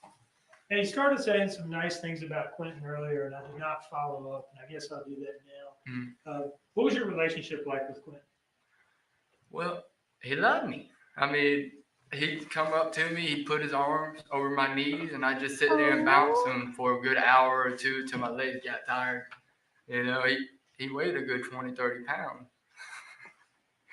But I mean, I loved him. I mean, I tell him to shut up. But I mean, that was about as mean as it got towards him with me. You know what I mean? Kids don't want to stop talking. What did your during the time period that you're working at Eclipse and working the 2 p.m. shift that you've mentioned, what did a normal day look like for you? Not talking about any particular day, but just kind of give us an example. I'd get up in the morning between 9, 10 o'clock-ish, usually, and then watch some TV, get up, take my dog out, let him use the bathroom, bring him back in the room, continue watching some TV, and then get ready and go to work. I mean, it was just, either TV or playing a video game. What about after work? After work, I'd get off. Just like I said at the police station, I'd get off, roll me a blunt, and go on about my day. Tell me about the blunt rolling and going on about your day. I'd sit there in the parking lot because I wasn't going to try to drive and roll at the same time, you know what I mean? So I'd sit there in the parking lot, roll. Then as I was driving down the road, I would light it up and smoke on the way home because my mom had a strict rule of no smoking in her car. So you'd have to roll it out in the windows and be able to smoke in the car. What car were you driving around the time of the incident? The 2012 Silverado. Okay. What color is it? White. Okay. And is that the truck that was parked next to the Dodge Journey when the police arrived? Yes, sir. Okay. Tell me what you would do when you get home. I'd get home. I'd go upstairs, let the dog out, then probably smoke again, and then go to bed. Watch a little bit of TV if I had enough time, and then go to bed. Tell us about the dog. When did you get the dog? I got the dog when I was still working at FedEx in 2019. He passed away January 1st this year from advanced heartworm disease. Oh, I'm sorry to hear that. Yeah, and but he was my pride and joy. Loved that little fool. You said what now? He was a little fool. He was a little retard. That's what he was. What? Okay, Paul. We love you, Paul. Rein it in, Paul. We just need a laughing moment here. Paul is putting it all out there on Front Street. God bless his heart. I like this kid. Right, that's what it was. Pardon me, what was the dog's name? Rimshot. Rimshot? Mm. Are you a drummer? I'm not, but you know that's a name from Ernest. Have you ever seen any of the Ernest movies? Like Ernest Saves Christmas? Ernest Saves Christmas. Paul is not on the stand. Paul is on the back porch having a beer with Superman right now. That's what's happening. This is too- Ever seen any of the Ernest movies? Like Ernest Saves Christmas? Ernest Saves Christmas. Ernest Goes to Jail. Ernest Saves Halloween. And there's a character named Rimshot in this movie? It's his dog. And that's, okay, so that's your dog's namesake. Mm-hmm. Okay. I know you had told me before the dog was named Rimshot, but I don't know why. Okay. Where did the dog stay when you were at work? He would stay, Leilani would watch him whenever she was home, or he would go outside and stay on lead. Okay. Out on the lead, can you tell me what you're talking about? Long 25, 30-foot leash. And what was that attached to? A ground hook. Okay. And where would he stay when you were home? He would stay upstairs with me. Is that where he slept? Mm-hmm. Okay. Let's talk about so we've talked about kind of your general typical day, right? Mm-hmm. Let's talk about the day before the police came to your house, okay? We'll talk about that day, October 4th, 20. Yes or no? Yes, sir. The court reporter is trying to take it all down. I'm sorry. It's okay. It's all right. All right. I noticed Danny did this to her too when she said to make sure to say yes or no to Danny. They both said back to her, yes, sir. I was like, oh, that's probably just nerves getting to him, but yeah. Down. I'm sorry. It's okay. It's all right. All right. The day before the police came to your house, did you work that day? I did. As far as you remember it, was it pretty much a normal day for you? Yes, sir. And is it not until the next morning that it became abnormal? Yes, sir. Okay. Let's talk about going to work. What time were you scheduled to work that day? I was scheduled to go in at 2 p.m. I had went in early that day. I don't remember exactly what time I went in. And do you remember why it was that you went in early? Because Leilani wasn't able to go in that day. And so Danny had texted her and asked if I could come in early, is what I believe is what happened. Okay.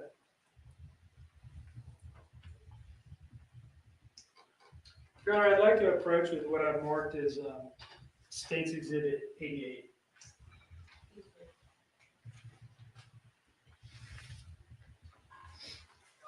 Can you take a look at this? Just read it carefully, taking a look at the phone numbers, and I want to ask you about it, okay?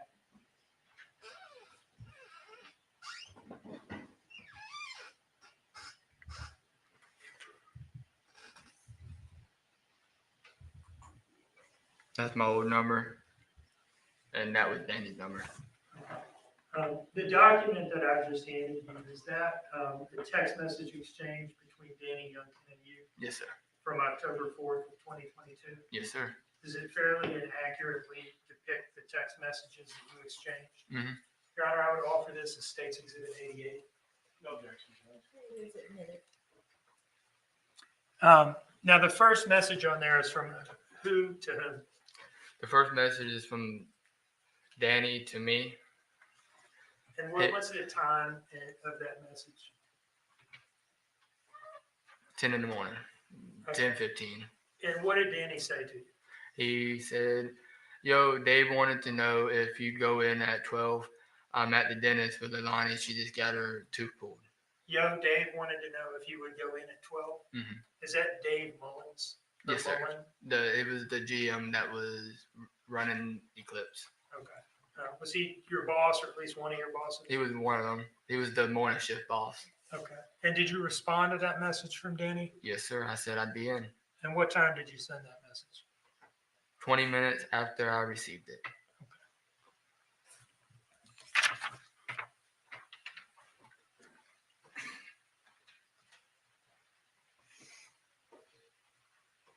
So from there, did you go into work? Yes, sir. I got there probably about 11:30. And was it a normal day at work? Yes, sir. Okay. Now, tell us about finishing up work and getting ready to come home. So I had got out of work. I went and sat in the car, and that night I had got stopped by a train. So I ended up getting home at 10:50 instead of my normal time, which was 10:30. Okay. I'm sorry. Go ahead. And that night before I had left work, Leilani had texted me and asked me if I had any relos, which was blunt wraps, and I had responded to her and said yes, I'd be home in about an hour. And when I had got home at 10:50, I'd went in there to give her the pack of relos, and she wasn't there. Okay. So you said that she texted you before you. It was either a text or a phone call. Okay. And asked you if you. Would bring her a pack of relos, which was blunt wraps. What is that word you're saying? I'm sorry. Relos. Relos? Cigarillos. Oh, okay. Cigarillos. Yeah. Is that what GAR means? Mm-hmm. Okay. Okay, I don't know what cigarillos are either, so don't come for my Superman because I'm like, what the hell are rellos? I was wondering the same. What the hell is GAR? Someone fill me in. Yeah. Is that what GAR means? Mm-hmm. Okay. Cigarello? Yeah, Yeah. All right, thank you.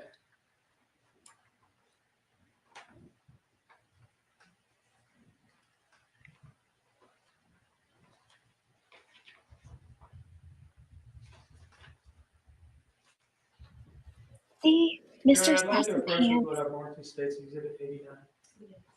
Mr. Sassy Pants just totally has resting annoyed face. Instead of resting bitch face, it's resting annoyed face. This document, let me know when you're ready to talk about it. Take a careful look at the numbers and the messages and so forth.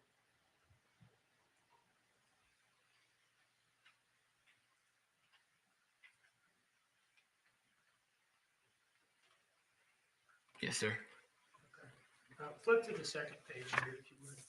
My bad.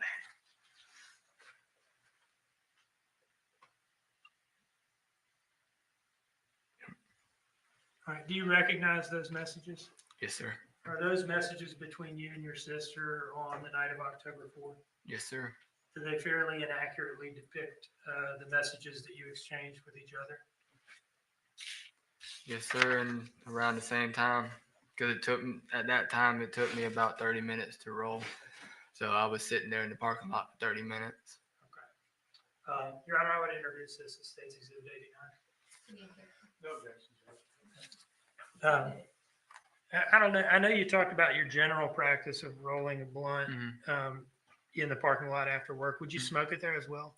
I would be driving on my way home smoking. Like I said, that night I had got stopped by the train, so it took me an extra 20 minutes to get home. Okay. So let me ask you, do you see this message here, this 9:46 p.m. message? Right. And that is that one from your sister? Yes, sir. And what does she say to you? Can you grab me a GAR on your way home, please? All right. So are you still at work at that point? I was. Okay. Had you clocked out yet? No. I had my phone on me, but I wasn't supposed to, so. Oh, okay. I see. The next message is from who to whom? From Leilani to me. She was sending a question mark afterwards because she always forgets to send her question marks. Okay. So we got, can you grab me a GAR on your way home, please? At 9:46 with no question mark. And then she adds the question mark a few minutes later. Yes, sir. Okay. And then I saw it right as I was clocking out. All right. And you responded to that at what time? Right before 10 o'clock. Okay. And what did you say? I got some minis in the car. I got minis, but All right. So we'll read the message just as it appears on the page, and then I'm going to ask you what you mean. I got minis. I got some minis. I got some minis. And what does that refer to? Mini cigarillos. Okay. And where were you at the time you sent that message? You said you just clocked out? Just walking out the building. Okay. And what's the next message? She said, okay, you on the way? I said, in a minute. And what time did you say in a minute? At 10:03. All right. And would you have been in the parking lot at that point, I guess? Getting in the car. Okay. And then what was the last message? Okay. And that was from her to you? Yes, sir. At 10:03 p.m. All right. So no more text messages between the two of you that night? And, No, sir. My bad. so that brings us to your getting home and her not being there, you said, right? Tell us about your arrival at the house. So I got home and I noticed that the Dodge Journey wasn't there. Okay. And so I had went inside, I had the minis in my hand, and I had asked Danny, I said, where's Leilani at? Where was it that you encountered Danny? He was sitting on the bed right in front of to the door going into the bedroom. Okay. He's sitting on the bed in his bedroom, his and your sister's bedroom? Yeah. Okay. Yes, sir. And you've got the minis in your hand? Yes, sir. And because you're coming to bring them to your sister? And she is not there? Yes, sir. Okay. Now, did you see the children at this point? I did. I don't remember exactly what they were doing, but I know that Quinton was awake. He was in his playpen, and Zane was laid down on his race car bed. Did you have any air? How do you know Quinton was awake? Tell me what you saw. He was saying Danny. He was laying there, but he was saying Danny, just like that. Is that something that he would do? Yes. Can you describe, like, was it just like normal kind of babbling from a child? Or?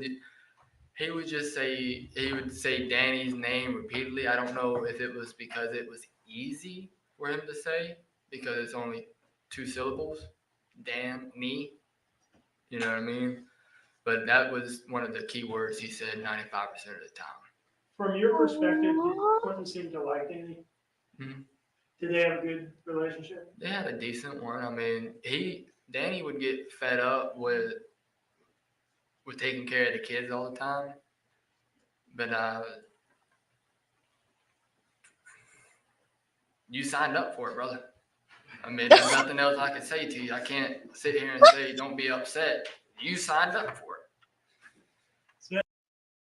Oh, Paul, we love you. We love you. Oh, but that just broke my heart a little bit. I love Paul is the first witness now. I know the only other one that knew Quinton intimately was Danny, and he told us a little bit about Quinton, but Paul's just telling us more and more, and I love it. Can't sit here and say, don't be upset. You signed up for it. So anyway, Quinton's you said he's laying down in his pack and play? He was laying down kind of more or less. He was still getting so he does a lot of talking before he would go to sleep. So he'd just sit there and say Danny or throw a little tantrum and then pass out, or it was one of the two. He didn't like being in a dark room. Did anything seem to be out of the ordinary in that room at that time? Not that I saw. I walked in there, told Quinton to shut up and go to bed, and went upstairs. And did Danny seem to be acting abnormally? He seemed a little agitated that he was having to watch the kids again. Okay. Anything beyond that? I mean, no more than his normal whining about having to do something he didn't want to do. Now, how long did y'all interact with each other? About 10 minutes in the bedroom before Leilani got home. What was the nature of this? Just talking. He was complaining about Leilani, which I was already used to, and kind of getting a little bit annoyed of him whining. You don't like it, leave. I mean, it's not that hard. Now, did you have anything to eat when you got home that night? No, I didn't. Don't remember getting anything to eat? I don't remember it. Okay. Would it refresh your memory to look at some text messages between Danny and Leilani about that, perhaps? Yes, sir.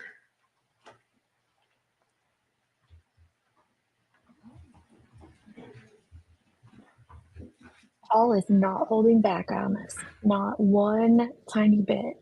He's telling us everything he thinks and feels. It sounds like he was having a fussy night, maniac.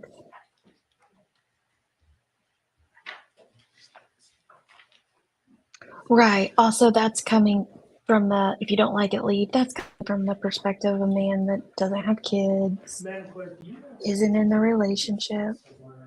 So, take it for what it's worth. I could see a single guy of his age saying something like that. And by single, I mean not married. I don't know if he's in a relationship or not.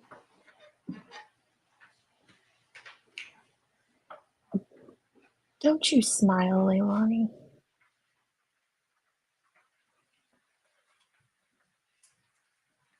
Oh, no. Can you take a look at that second message from the top?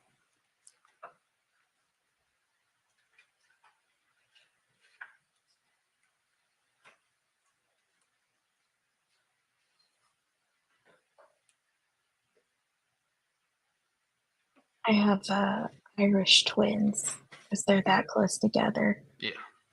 I couldn't imagine a third. And if it doesn't, it doesn't. But does that refresh your memory as to whether you had anything to eat or drink that night? I probably grabbed some Hawaiian punch. Leilani was a little stingy about the kids' drinks and food now. Now, after you probably or possibly had some Hawaiian punch, what did you do?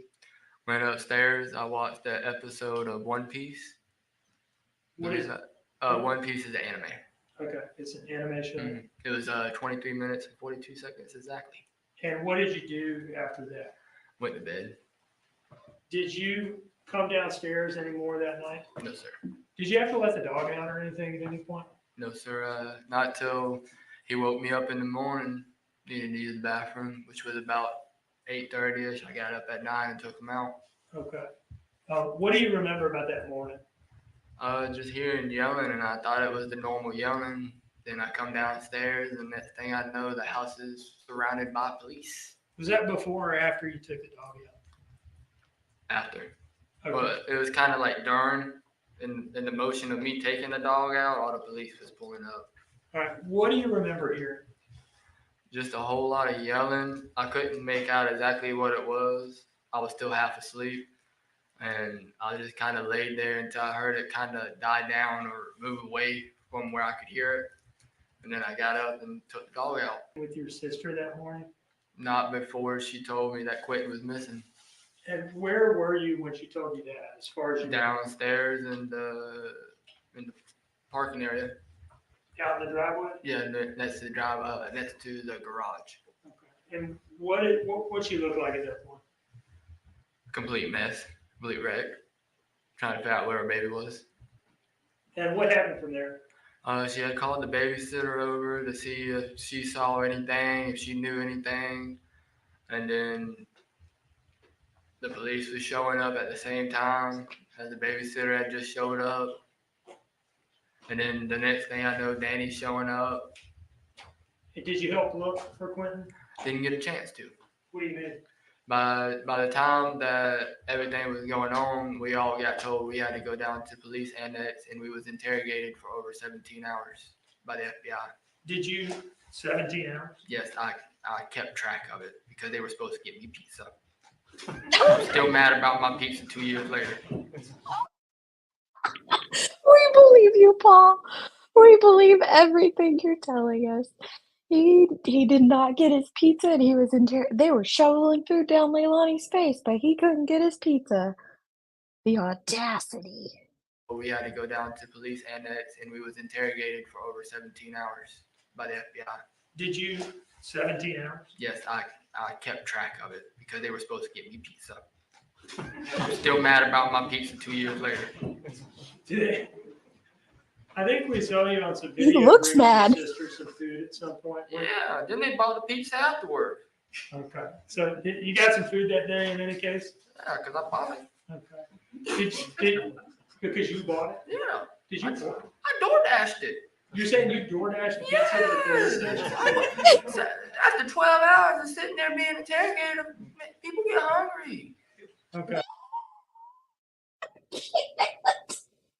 Oh, Paul, you are what we needed after those two doctors. Not that they weren't great, but he is exactly what we needed. And the audacity of this police station, he DoorDashed his sister some food and he didn't get no pizza. I can't. After 12 hours of sitting there being interrogated, people get hungry. Okay. So, regardless of whether you had a good time there that day, did you cooperate with the police questioning? Yes, the sir. FBI questioning? Anything they asked me, I told them whatever I knew. Okay. And did that continue to be the case over the coming days and weeks? Yes, sir. Even while they hooked me up to the lie detector test and everything. One moment, please, Your Honor.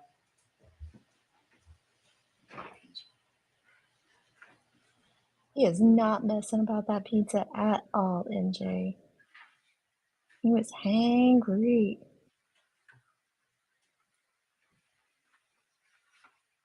No, it was Leilani who called 911.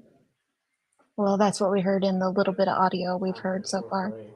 May I just finish up a couple of things, Your Honor? Yes. Okay. Mr. Sassy Pants Do wanted a you- break. Look, I'd like to approach with what I've marked as State's Exhibit 90.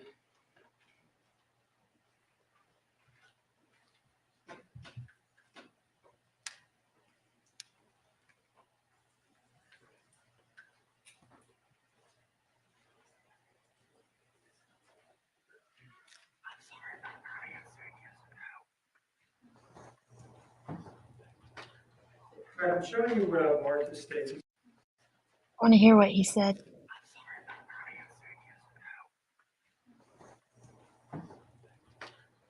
I'm showing you what I've marked as State's I couldn't Exhibit catch it. 90. Okay. And let me just say, just so that everything can be on the record. So Mr. Simon just apologized for not responding yes or no. And that's fine. Okay. Okay. Can you take a look at these messages starting from the back, actually, and tell me if you recognize them?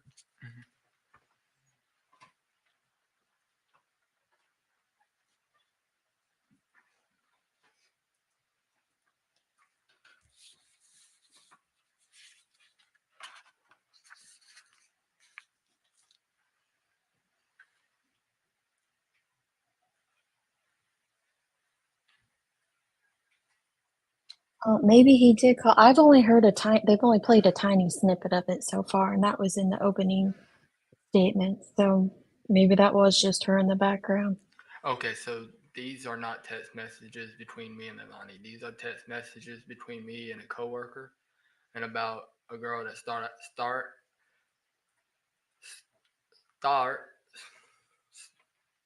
thought that I was making a rumor about her, and I wasn't, and she threatened to hit us with her car. So we all kind of dipped out of there really fast. Is this something that happened at work on the 4th? Yes, this was nothing related to Leilani or Danny or anything like that. I wouldn't. Yeah. Okay.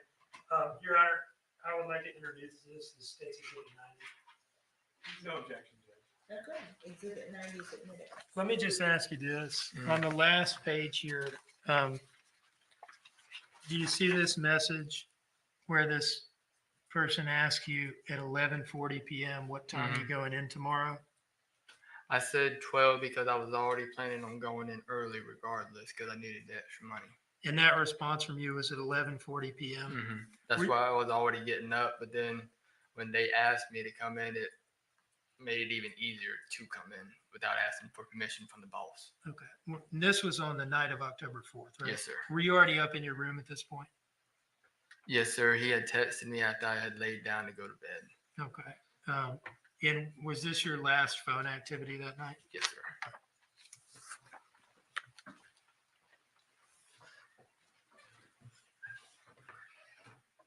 And Your Honor, if I have not already formally offered 88, I would do so at this time. Those were the Paul Simon, Daniel Youngkin text messages. I believe it may already be in. Madam Clerk. Thank you. And is that the case for 88, 89, and 90? Not 90. At 90's just admitted. No, it is just a minute. Okay. One moment, please.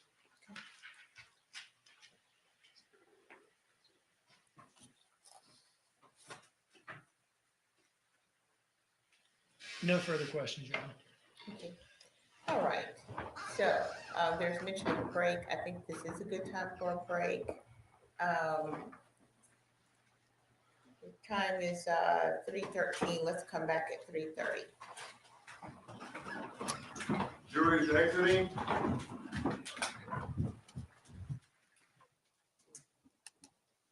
I know, Katie B. I've caught lots of things that she told people on YouTube that aren't how they've been, aren't how they were completely. Yes, some people do deal with nerves with laughter. I think this is just his personality for sure.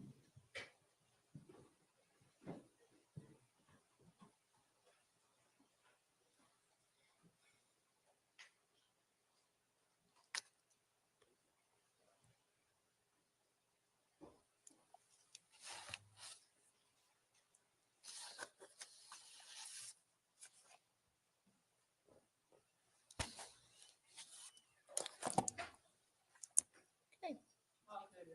Thank you, Birch. We're in recess until 3:30. Yes. Oh, I'm sorry. Step down, please. We touched on it briefly, but weren't supposed to get into polygraph. Right. I don't think it was anything Mr. Dean meant to elicit or Mr. Simon, but just make a motion in limine if we could just kind of make sure that the witness doesn't mention that. I'm not going to ask any questions about it, but I just don't want to circle back around. So, Good. Mr. Did I Simon. let Mr. Simon go? Did he leave? It's okay. We'll we'll have him back on the stand. That's fine. I just want to go ahead and address it. Like I said, I don't think it was anything intentional. Didn't want to make a big deal about it in the middle of it, but it's something we probably should deal with before we get started. I'll address that with the witness when we return. All right, thank you, Judge. Okay, thank you very much. He definitely has some quirkiness because he's left the courtroom altogether. Maybe he's going to get that pizza. And I do believe that he loved his nephews. Even if he found them annoying and had to tell them to shut up from time to time, I think that he loved his nephews. I know. She could be sponsored by Kit Kat. This judge loves her breaks. I am of the belief that she goes back and puts more of whatever amazing serum she uses on her face. She puts that on, and I would like to know her skincare routine. Absolutely. I feel bad for BJ, but some things she said felt like a story spin to me, but who knows? Maybe at the time she truly believed what she was saying. I don't know. That's the thing. I know for a fact she told us that he was born in another state, and then we find out today he was born in Atlanta. That's the same state. So could she have been lied to? Possibly. Then the whole heart murmur fissures thing was played up to be as this like rare heart condition that he had, and Dr. Birch told us that, it's not that bad, but, yeah, it's just a lot of little things aren't what they were portrayed to be, and I don't know to whose benefit that was for at all. She's still reading the text messages in the chambers? Possibly. Possibly.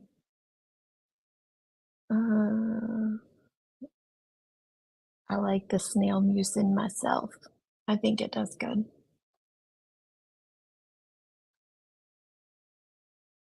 What did they say he did? Oh, Paul accidentally brought up the polygraph, and in the motions in limine, they weren't going to bring up any of the polygraph stuff, but Paul mentioned it briefly in his explanation. It was something like, yeah, I told them whatever they wanted to know, even when they hooked me up to the polygraph machine. And Mr. Sassy Pants was just saying that he wanted it on the record that, he wasn't going to circle back there. He hoped Superman didn't circle back there. But it was something they had agreed to leave off. I wonder that too, Mama Bear. I wonder that too.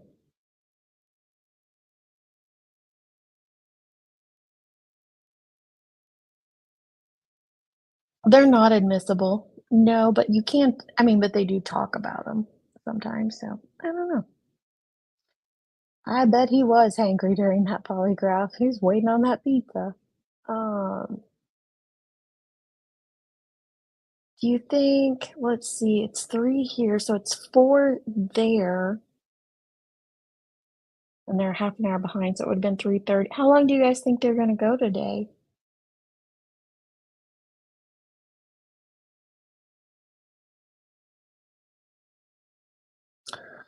I actually love my skincare routine, but I use, the Sunday Riley Good Genes. I swear by that. I love that. My favorite thing, though, is, Elemis, what are they called? Oh, resurfacing pads. Those are amazing, hands down. Like, if I was on a desert island, and what's one skincare thing you can bring with you, it would be the Elemis resurfacing pads. Um, and I really like the Sunday Riley Good Genes. Yeah, I think they might go to. Oh, Perry says it is admissible in 20 states. Interesting. I didn't know that. I always heard it was.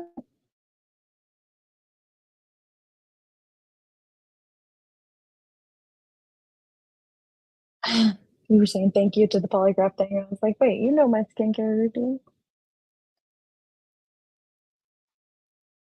Elemis? I don't think I'm saying it right. I'll show you guys though, since we're on a break.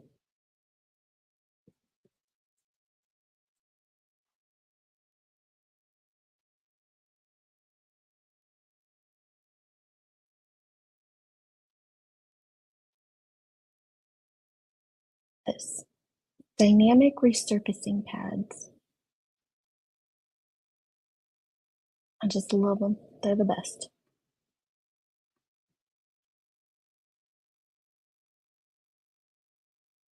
Yeah, I didn't know that either, Cash. I thought they were inadmissible everywhere.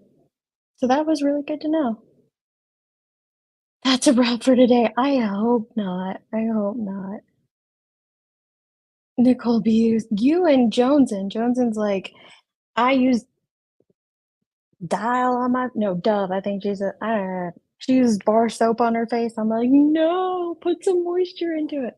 Sorry, we've gotten way off track. But let's see, what have we learned today?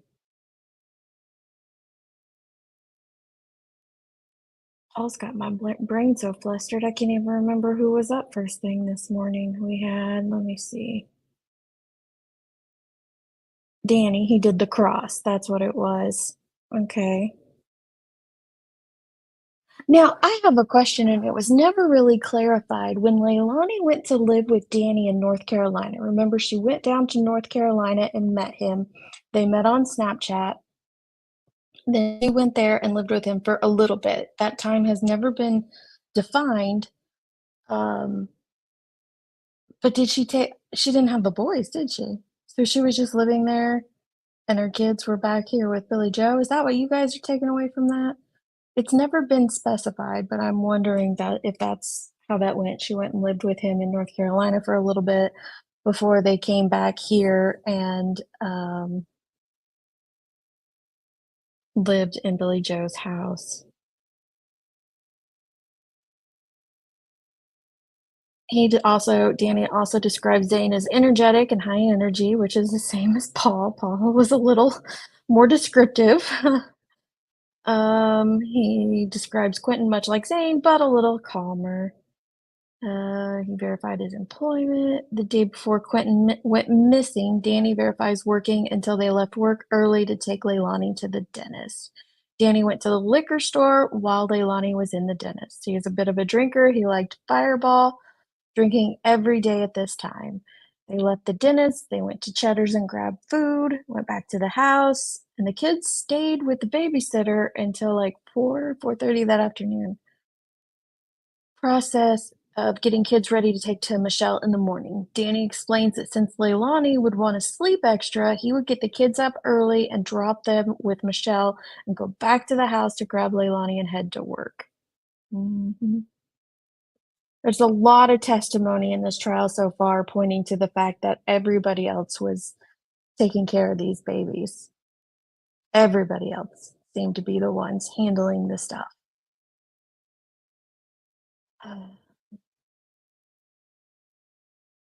I hope the babysitter does testify because I'd like to hear more about what went down with the I wanna know, is that normal that Danny, has Leilani if she's staying home, then he's not taking them to the babysitter? Was that a repeated behavior that happened in the past? Oh, I didn't know I clicked it, I'm sorry. I didn't even know I had clicked use soap and water. Oh, sorry. Um, Danny made spaghetti from the night before. He didn't pay attention to what Leilani was doing at the time. Quinton and the other kids were fine. He doesn't remember the exact bedtime routine. He recalls I'm reading through Danny's previous testimony while we wait. He recalls that the kids would be cleaned up, changed, and put to bed with tablets, most likely. Danny remembers Leilani leaving for 2:04. She was headed to Big Red's. While Leilani was gone to 2:04, Danny was in bed. We heard a little bit more about that today, the text back and forth. They were talking quite a bit while she was at 2:04. Paul came home from work, asked where Leilani was, and then went and grabbed dinner and returned to his own room. Didn't see Paul anymore that night. Danny went to sleep. We learned it, he stayed up for quite a bit, but he didn't hear back from her. It was for quite some time, and he went to sleep. He doesn't remember Leilani getting home from Big Red's. Quinton was fine when Danny went to sleep, and he woke up to see Leilani in bed with him. Then he woke up to the alarm later, phone possibly under pillow to keep it from Leilani. He felt she went through his phone too much. There's no connection at this time between Danny and Leilani, and he's only there for his daughter, Sky. On October 5th, Danny wakes up, tries to wake Leilani up, asked if she was going to work. Leilani said no. So Danny texted Michelle at 5:20 and told her the kids would stay with Leilani that day. There's a history of Leilani yelling at Danny when he would wake her up, which, we heard Paul testify to that just now, that, there was always a lot of fighting going on between Leilani and Danny, and then a lot of fighting going on between Leilani and Billy Joe. Just seemed to be a very loud household. Very loud household. Danny would get ready for work as quietly as possible so as not to wake the kids. Outraged Leilani if the kids woke up. He didn't cut lights on to the room, which that makes me sad too, knowing that he didn't turn them on, and Quinton didn't like being in the dark, and I don't think there was a night light in there. Makes me a little sad. That's what he said, Mama. He testified to that today. I'm reading through his testimony from yesterday, but yeah, today he testified that he lied about seeing Quinton because Leilani told him to. He assumed all 3 kids were fine and asleep, and then he headed to work. Initially told law enforcement that he thought he had seen Quinton in his pack and play before he left. Knew he wasn't sure of this statement. Now confirms he did not look in the pack and play, emotional, and wishes he had checked all of the kids. Nothing out of the ordinary when leaving for work that morning. He left for work out the back door. At work, when called by Leilani that Quinton was missing, he hauled ass out of work. He stayed on the phone with Leilani till he arrived back at home. Leilani tells Danny the front door was open and Quinton was gone. We learned from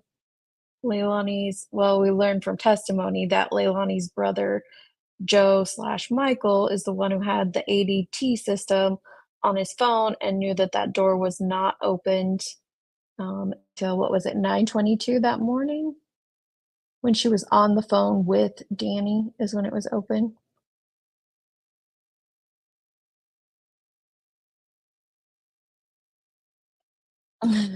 Yeah, that's what Allie and I talk most about is skincare. Um, let's see. When Danny arrived home, Leilani was on the back patio, sitting in the chair crying, not looking for Quinton. Danny looked around the house, then called Michelle, then the police. Leilani had mentioned Bubba Moss and how he had sent her a message. First time Danny is hearing of Bubba Moss's messages. Heard Leilani tell officer on the back patio that she had left at 1 a.m. to get Orgel. That shocked Danny. He had no prior knowledge. When they went to the police station, consent to search his phone. They finally came back home. October 7th, back to the FBI office for a follow-up interview. Asked for consent to wire a hotel. Danny agreed and he signed paperwork for October 7th through the 9th. Footage of the hotel conversations between Danny and Leilani were presented. Arguing between Danny and Leilani over the Orgel story is seen. Leilani is irate but sticks to the story. Danny left Savannah and went to Atlanta on the 9th for the weekend and then home to Dunn, North Carolina. Danny also agrees to cell phone monitoring, and we learned today that he signed paperwork for a 30-day agreement, and so he did that 3 times. So they monitored his phone communications for 90 days. Danny and Leilani were saving up for a place to live other than Leilani's mom's house due to the fights between Leilani and Billy Joe. Babysitter Michelle texted Danny and told him the price for babysitting. The kids would be going up soon because she would have to start charging for Sky as she was past 3 months of age. $200 a week for all 3 kids. Is that high or low? I don't feel like that's super high.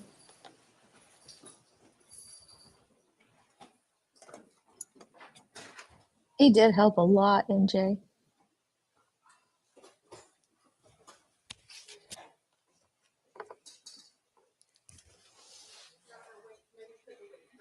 Yes. Thank you, Ms. Parker. Yes.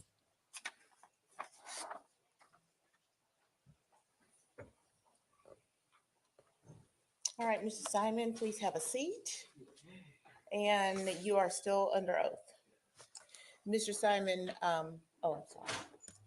Go ahead and have a seat, Ms. Simon. So we're back on the record now in SPCR 22-03364J6, the state of Georgia versus Leilani Marie Simon. Mr. Simon has taken his place once again on the stand. He understands he's still under oath. And Mr. Simon, you mentioned earlier about polygraph. There's been a motion in limine which the court is granting. Do not mention polygraph. I don't expect you'll be asked any questions, but don't volunteer any answers, any responses about a polygraph. Do you understand? Have any questions? All right. Is the state ready to proceed? The state is ready, Your Honor.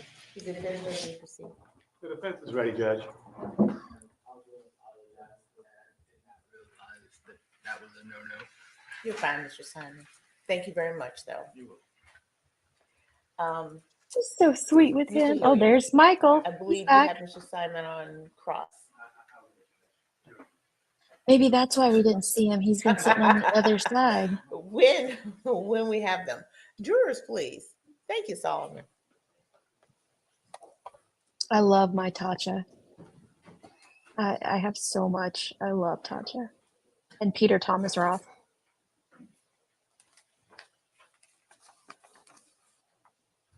Jury's not entering. I love the rice polish from Tatcha. I forgot to skip ahead on the break, so we'll do a little now. Thank you. Welcome back after that short break. Did anyone have any discussions about the case? Did anyone do any research? Okay. And with that, we will proceed. Mr. Hilliard.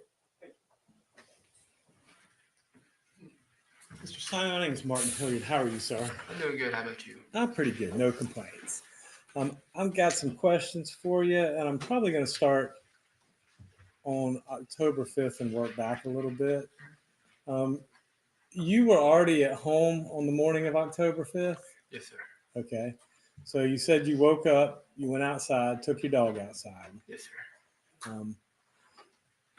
I'm just going to kind of approach the witness and show him state's exhibit real quick. show you what's been marked as State's Exhibit 9. If you would, the upstairs bedroom that you stay in, Which bedroom is that? Does it overlook the pool? Does it overlook the front yard, the side yard? It overlooked the pool and the driveway. Okay. Because the way the bathroom was faced was towards the outside driveway. Okay. Then the room I was in faced towards the inside of the driveway. All right. So based upon what you're looking at right there, would it be above the dining room or the living room or somewhere in that area? Above the living room. By the living room? Right above it. Okay. and so you could look out over the pool and the patio and the parking area, correct? Yes, sir. All right. And this other bedroom right here, Look towards the front. towards the front. Yes, sir. Just trying to get an orientation. Oh, he does have his house. So you were at home that night around the night of October 4th, around 11:40, was a text message between you and your coworkers that Mr. Dean was just talking about, correct? Yes, sir. You remember sending that? Yes, sir. Were you awake? I was trying to go to sleep, so I was kind of trying to end the conversation pretty fast. Okay. You know what I mean? Because I was already laid down at 11 to go to sleep, and so when a text message came through, it kind of woke me up a little bit. Okay. And so I was just trying to get it done and over with, but yeah, I was a little bit awake. All right. Well, let's just talk about that. So you were a little bit awake. Did you hear any doors opening or closing, or a ruckus, or anything going on at that point in time? No, sir. Okay. And I don't know, because I don't know anything about the house, but if the door for the living room or the dining room open or closed, can you hear that from upstairs or no? You can hear a car door shut, but you can't really hear the door shut unless it's slammed. Okay. So if the dining room door, the living room door shut, you wouldn't necessarily hear it. No, sir. And I'm not trying to put words in your mouth, but if there's a car door outside slammed, you would definitely hear that. Yes. Okay. And so did you hear that at any point in time that evening? Around about 11:20, I heard a car door shut, and it was Leilani coming back in from getting cigarillos. And I just kind of laid there and ignored it because I just finished my episode and I was heading to bed. Okay. So about 11:20, you heard the car door shut. Now, in the morning times, do you hear when anybody leaves for work? No, sir. Okay. Being passed out, I don't. After working, I don't really hear a whole lot. Understandable. So you slept through the morning of October 5th till about 9:30, correct? I woke up about 8:30, but I laid there until 9. Okay. And you, at that point in time, had you heard anything? I heard a little bit of yelling, but like I said, that was an everyday thing, so I just didn't pay no attention to it and laid there until I heard it move away where I couldn't hear it. And then I got up and let the dog out. And that was about 9 o'clock was when I got up.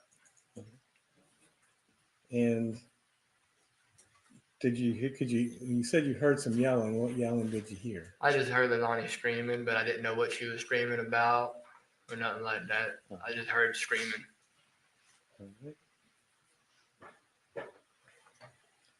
And you were taking the dog out when that happened? Yes, sir. Okay. And you said the police showed up and Daniel showed up, correct? And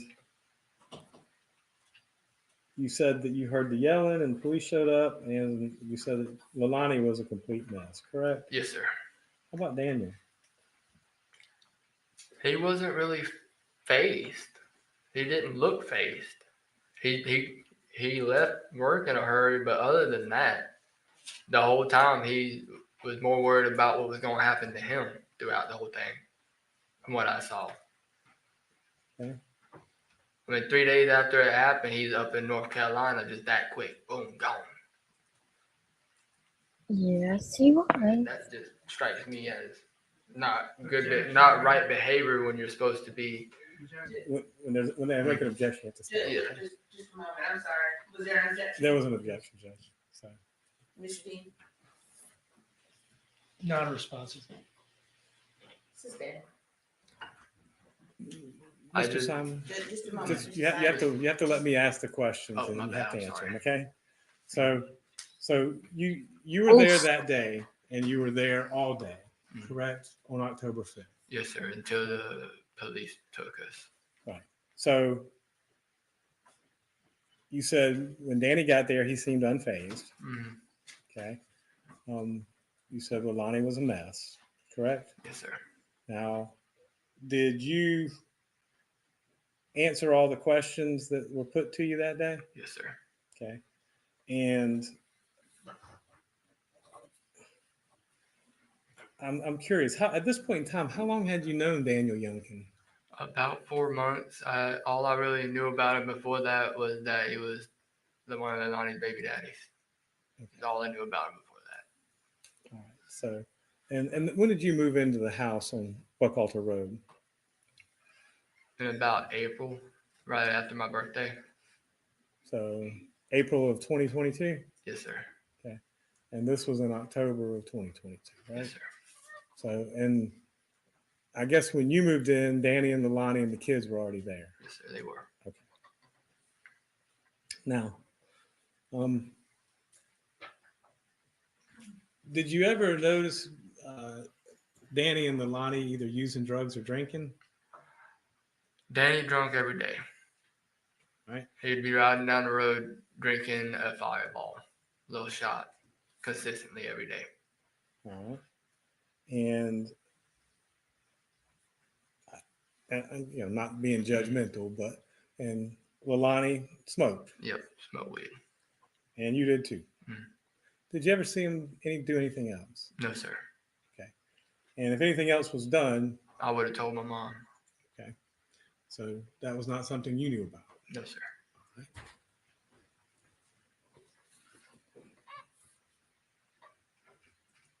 And I believe Leilani knew that, and that's why she constantly tried to hide it from me. That she was doing something that she didn't want me to know of. Okay. And same thing for Danny, correct? Mm-hmm. Yes, sir. Yes, ma'am. So was it uncommon for the back door? And again, if you don't know, that's fine. But how did you normally come in and out of the house when you? Through the back door. Okay. And was that pretty much how everyone entered the house? Yes, sir. And was it uncommon that those doors would be unlocked? Normally, since I was the one that got off work, the last one to be home, it would be locked whenever my stepdad would be home. But if it was everybody else, I would be the one that locked the door before I went up to bed. So, and that's kind of what I was getting to. Normally, you were the one who locked the door when you came in at night, Yes, right? sir. And do you have any recollection doing so this particular night, the Yes, night sir. of October 4th? I locked it when I came in, and I had went in and talked to Danny, and then went to bed. And again, not being judgmental, but you smoke blunts. Do you smoke cigarettes, Paul? I used to. Okay. When did you quit? About 3 years ago when I started vaping. So you gave up cigarettes and started vaping. Yes, sir. How about Leilani? She smoked cigarettes? Yes, sir. And how about Danny? Yep. Okay. And whenever they were smoking at the house, where would they normally go to smoke? Either the front or the back. Were there ashtrays out there? There was ashtrays in the back on the back porch, and there should have been one on the front porch. But Leilani started smoking after a few months of them moving down in that room. Now, you said you came in the night of October 4th, and you saw Quinton, Zane, and Sky. Guy was in the little swing thing where that's where she kind of just slept in that. Mm-hmm. Zane was in his race car bed in the corner of the wall, and Quinton was right at the foot of the bed in the playpen. And they were all good at that point in time? Yes, sir. Okay. And had you ever seen, you said Danny seemed agitated when you got home. Anything abnormal, or was it just his normal? It was just his normal whining and complaining, but he just, like I said, he just seemed a little bit more agitated. But I was like, don't worry, man. She's going to be back here in a while. Just rode up the road. Did you ever see Leilani that evening? I did not. I had already went to bed before I had saw her. All right. And did you ever hear them two arguing or bickering at any point in time that evening? No, sir.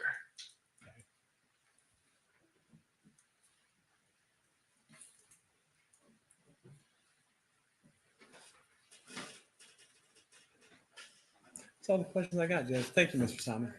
Yes, sir. Mr. Dean, any redirect? Right, Pearl? One moment, please.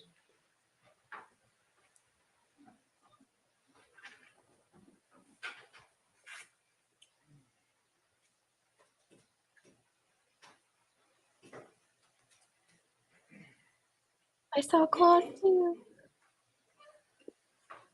Honestly, just think of the No things questions, Your Honor. the Mr. things that Simon, we is heard. there any reason not to excuse Mr. Simon? Not on behalf of Ms. Simon, no. No, Your Honor. Mr. Simon, you are excused, sir. So all the things we heard on social media about Danny from the family, I'm sure Paul hears them daily, and you know. The state may call its next witness. Melanie Bowling, Your Honor. Okay. Melanie Bollinger. Who is that?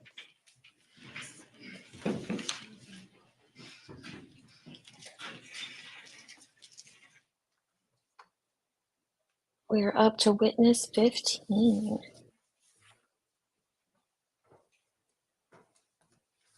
Is that the babysitter?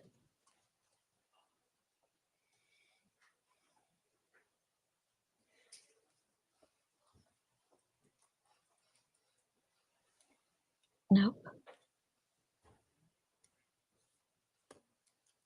Face to podium, raise your right hand, please.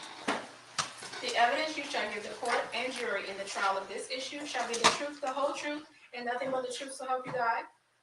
I saw that. Swear, ma'am.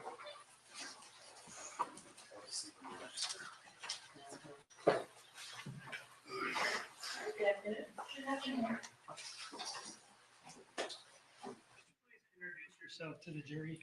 My name is Melanie Bowling. I am 28 years old and I'm a mama. What Okay. is your city and state of residence? What town do you live in? Glenville, Georgia. And how long have you lived in Glenville? Going on 8, almost 9 years now. Okay. Are you a little nervous this afternoon? I am, I'm sorry. I'm always a little nervous in court too. It's all right. If you need a break at any point, just let me know. Yes, sir. Do you know the defendant? I do. How do you know her? She used to live in the same neighborhood as me. In Glenville, I presume? Yes. Okay.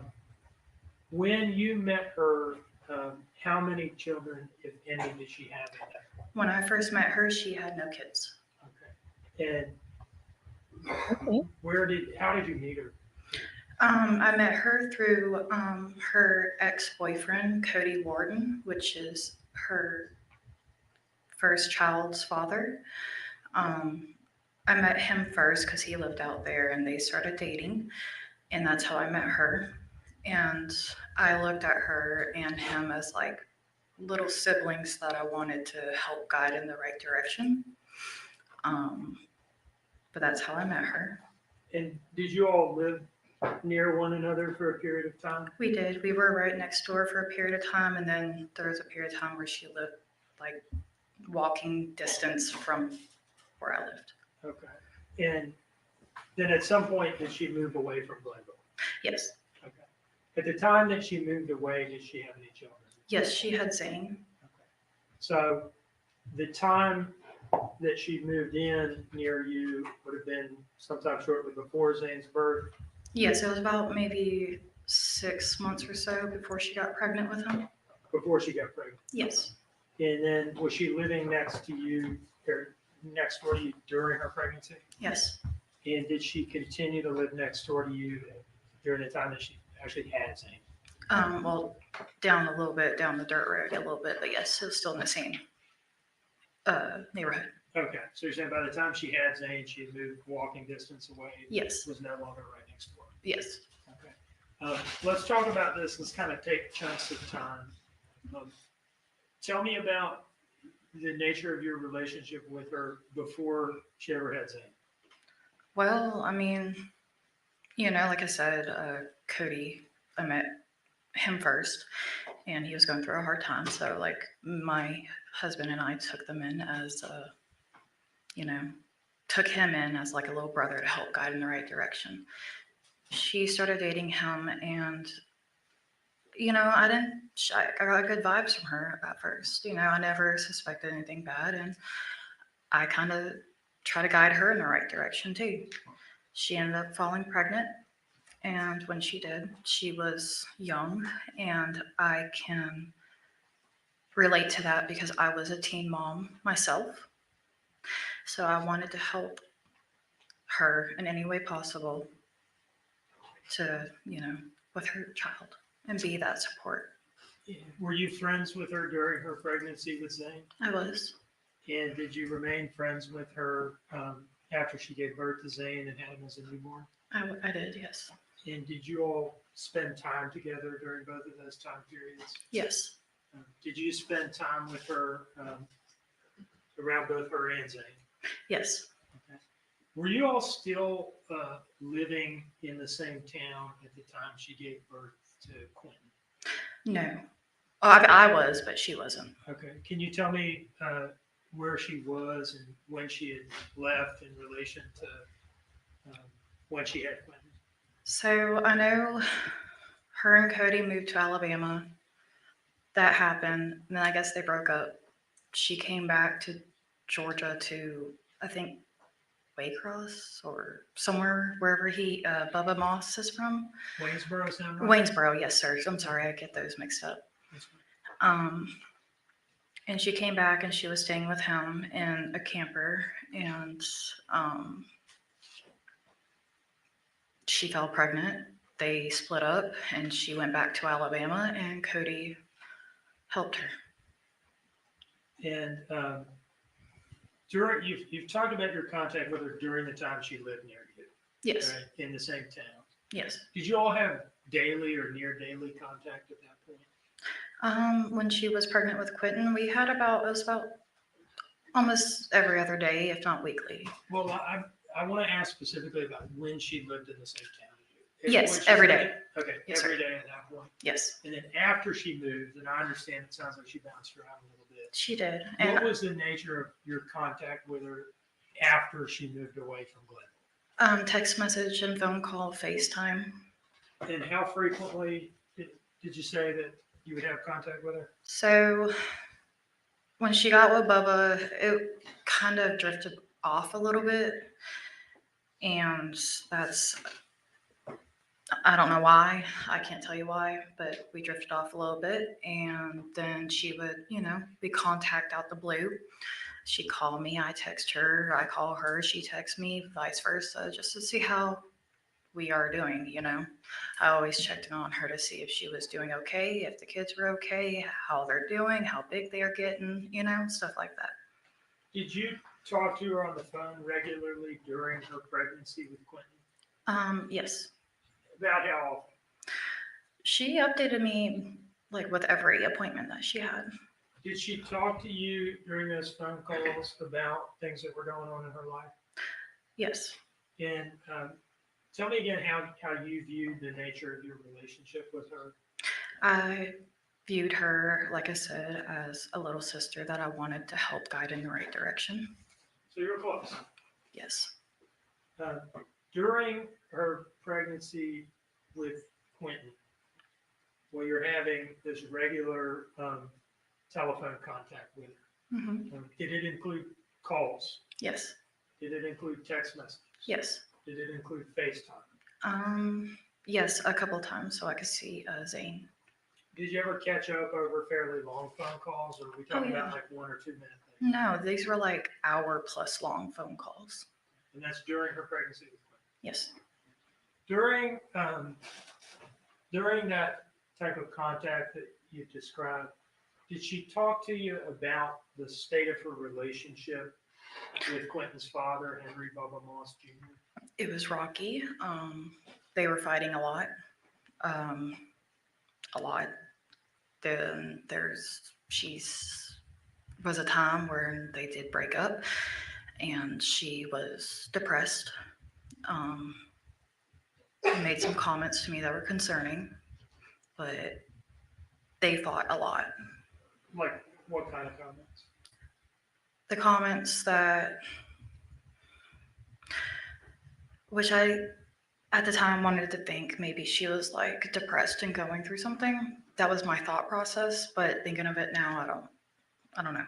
But she would say how she wished maybe if I would have didn't have Quinton, if I would have had the abortion like Bubba wanted me to, he would still be here. Now, is that something she said to you after Quinton had been born? She has mentioned it after and while she was pregnant, yes. Okay. And how did you react to those kind of comments? It shocked me. I mean, I was like, like what? Okay, so if anybody else is tuned out a little bit, so what she just said was that Leilani had previously made statements to her that if she had had an abortion with Quinton, like Bubba wanted her to, maybe her and Bubba would still be together. Fucking heartbreaking. It shocked me. I mean, I was like, like what? Coming with, I have 3 kids myself. I'm not the one to judge, someone on abortions and stuff, but she didn't want to have one, and that's on her. Okay. But I did not. It was really shocking. I didn't agree with it, in my opinion. That's my opinion. I want to ask you a couple more questions about those kind of remarks. Yes. You said that she made those remarks, but before Quinton was born and after Quinton had been born? Yes. Roughly how many times would you say you remember her saying things like that? Off the top of my head, but while she was pregnant with him and right after he was born, I'd say about 2 or 3 times. Okay. And you said that the nature of the comment was maybe if I had had the abortion, Bubba would still be with me. And that was a remark she made both before Quinton was born and after he was born. Yes. Can I conclude from that then that Bubba had already left her before Quinton was born? Yes. And there's at least, sounds like 1 or 2 times where she said this, like while Quinton was a newborn.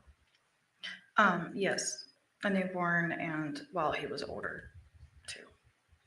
Now, I want to kind of move forward in time. Did you remain in contact with her to one degree or another over the phone throughout Quinton's short life? Yes.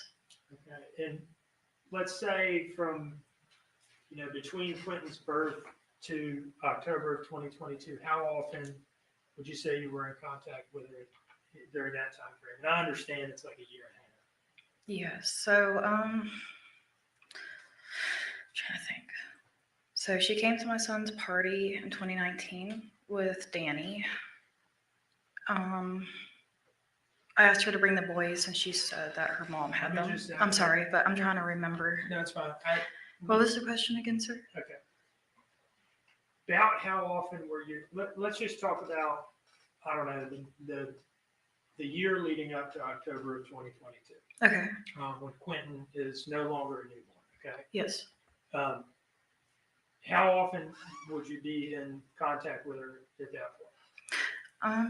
At that point, so it could be weekly sometimes, and then it would jump from weekly to monthly, and then I would have to be in contact with her. I would sometimes not get any contacts back for a few months. Then it come out the blue, she'll contact me, and we can go from talking to each other for like 2 weeks straight, and then there'd be gaps again. But in any case, it sounds like you never cut off contact completely. No. And would you, during this time frame, would you still sometimes have these long, extended phone conversations with her? We did. And would she talk to you about things that were going on in her life? Yes. And could you hear the children in the background at times? Always. Was there ever a time on any of these calls that you heard anything concerning directed towards Quinton? I mean, besides, may I repeat what was said? It's cursing. Or should I blurt it? Whatever your response is, you may give it. Yes, ma'am. I wanted your permission. So the rules here are, if you're, quoting, we would ask that you not just like insert your own. No, But I just first- want hit but- what but she if- exactly If said. you're quoting somebody, yeah, tell us what you heard. Okay. There's been times when she has been getting on to Quinton, saying, "Will you get the fuck down, you stupid little shit?" She will call them assholes, you little assholes. I told you to go do this. Now go do what the fuck I said before I beat your ass. Called him a bastard child. No. You're not gonna sit there and look confused. I can totally hear her. Look at that. No, you're not gonna look confused like you didn't say that. We all know you said shit like that. Every last person believes that wholeheartedly. Called him a bastard child out of anger. I guess he was doing something like climbing on the table, and she told him to get down several times. And she's like, this is why I wish I never had you, wish I would have aborted you, and stuff like that. And I just want to make it clear the circumstances in which you're hearing this. Are you physically present with her when you're hearing these things? No, sir. Right. You're on the phone with her? Yes. And you can hear her saying these things over the phone? Yes. Let's kind of break these things down. You said something about her calling him a bastard child and saying Yes. something about his dad. Yes. Tell us what you remember about that. I know when she would get really frustrated with him that she can be unpredictable and say things very harshly that a normal mother would not say. And about, I wish I never had you, wish I would have had an abortion. So I wish I never had your dad, got with your dad, so I would have never had you. Stuff like that. And are you sure she was referring to Quinton? Yes. And how do you know that? Because she would yell, "Quinton, what the fuck did I just tell you?" And then go on with what I just said. I think you also mentioned asshole or something. Yes, asshole. For him acting like a 15-year-old acting, or a 15-month-old acting like an asshole. Could you tell over the phone what he was doing, or if anything, or what was going on that caused her to have these outbursts? I could hear the kids playing, screaming, running around, like what kids do. I have 3 kids myself, 2 boys and a daughter. So boys being boys, they get rough with each other. And, that happens, okay? But instead of hey, you guys can keep your hands to yourself, time out and do the separate them or whatever, she would start cussing and snapping and yelling and calling names. Now, how would you react, if at all? I don't know whether you. I was speechless, sir. I mean, I would try to be like, hey, calm down. You're just mad. You don't need to be saying those kinds of things. You don't mean it, thinking, she didn't mean it. That was my assumptions. Okay. But I would try to calm her down and be like, hey, chill out. Take a breather. They're just kids. They're little kids. This is going to happen. Did you ever hear anything that sounded, you've talked about what you've talked about to this point. Would you characterize it as verbal abuse? Yes, and I've heard her whip them, but I can't, like I said, it's whoopings, so I don't know if she's using her hand on their butt. I don't know what she's using. It's on the phone call. Okay, so for that, you're saying you can't say whether it was or was not reasonable parental discipline. Exactly. But you've heard stuff like that. Yes. Did overall, based on all your interactions with her and all your observations, did you develop the impression that she felt differently about Quinton than she did about Zane? Yes, because every time I would speak to her, she would always speak highly about Zane and her youngest one after she was born, but never about Quinton, even though he was. Okay, so I'm just gonna pause for a second, and I want to ask you guys, I don't want to do a poll, so I'll do the one or two. Are we finding her credible or a past friend with a grudge? So put a one if you find her credible, two if you don't find her credible. Just curious what you all think. After she was born, but never about Quinton, even though he was the sweetest little thing ever. What kind of things would she say about Zane? That causes you to say this? Talking about how well he is, how smart he is, how he knows his ABCs, 1, 2, 3s, so on and so forth. The potty training, stuff about Cody and her, just talking highly about him and how good he's doing from when I last seen him as a little baby. And do you remember hearing anything like that about Quinton? No. Just to be clear, did you ever yourself physically meet Quinton? I have never physically met Quinton, no. And is that because you all didn't? You all had already she had moved away right at the time before she had. But yes, but I have FaceTimed him after he was born and seen him.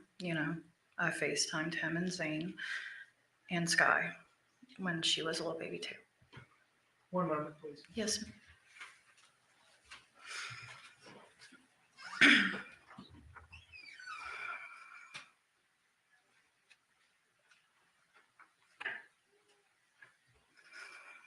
Yeah, I could see Leilani saying some of this stuff, but her response, I agree. I don't know that I believe it.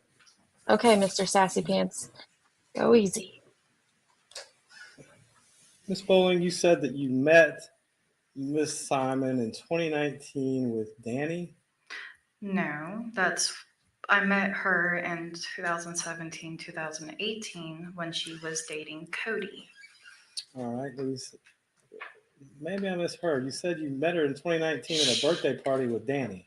She brought Danny to my son's birthday party that I invited her and her children to come to in 2019. Okay, so you're saying Who thinks we're gonna have a brawl in the courtroom? Miss Attitude is not having Mr. Sassy Pants. And her children to come to in 2019. Okay, so you're saying that Danny Youngkin attended a birthday party with you in 2019 with Miss Simon, correct? Correct. Okay, and that's the hill you're going to die on. I believe that was Danny, yeah. Okay. That's who it looked like. All right. Are you aware that she didn't meet Mr. Youngkin until 2020?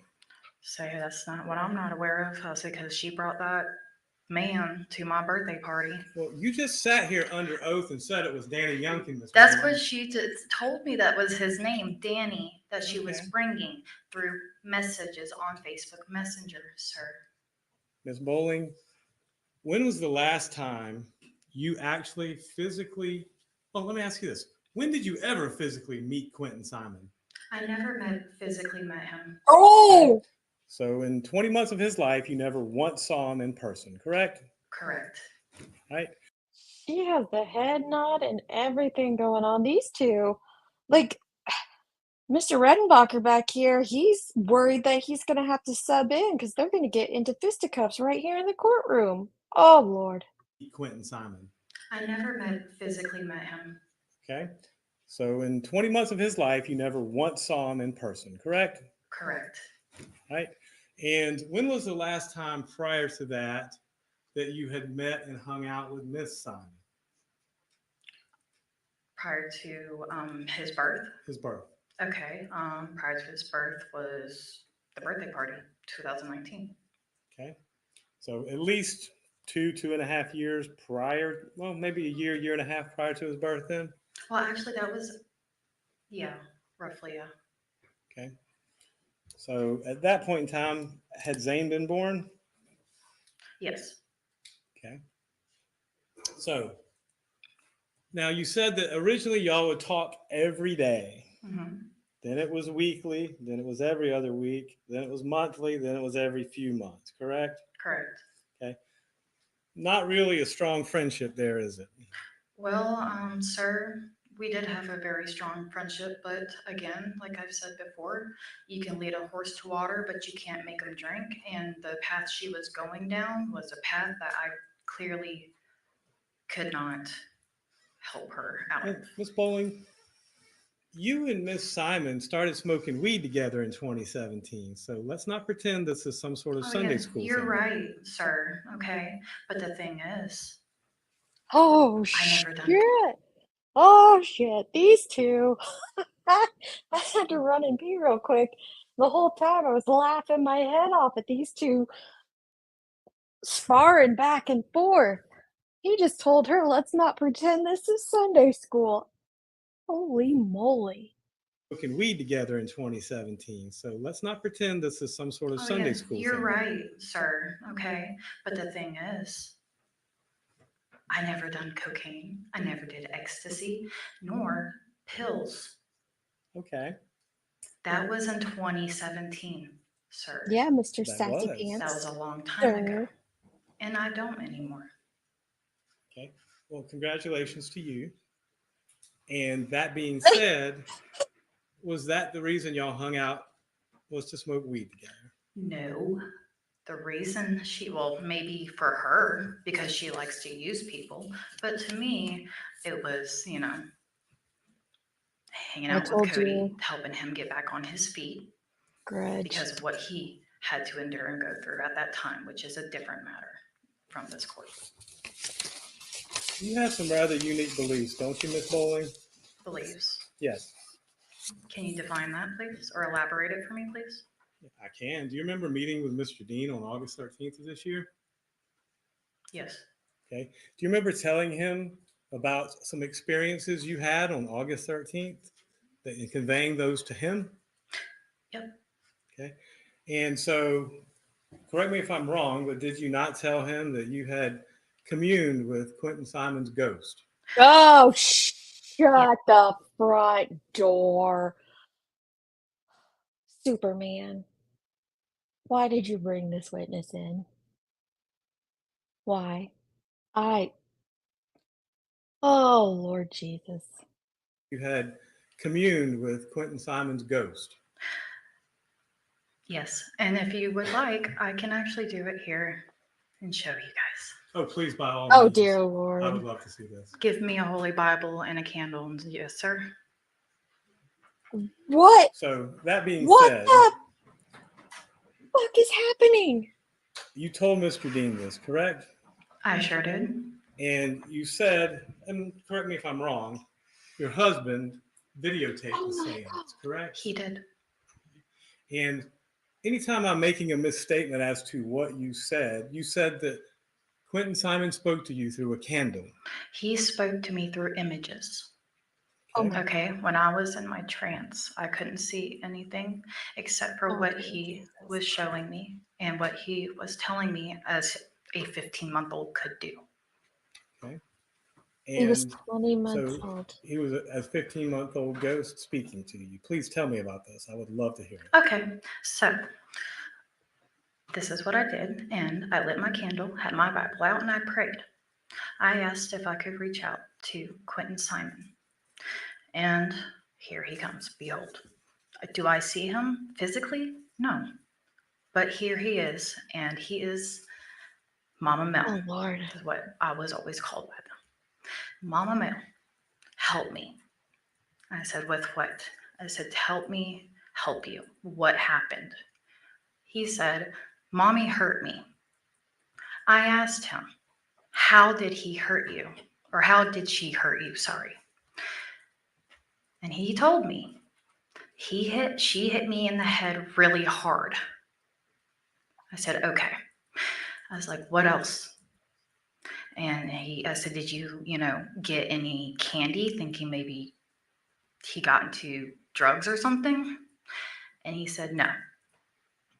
I said, okay, where are you? And he threw me the star of the church that's next to the landfill on that dirt road right there next to Little Neck Road on the dump.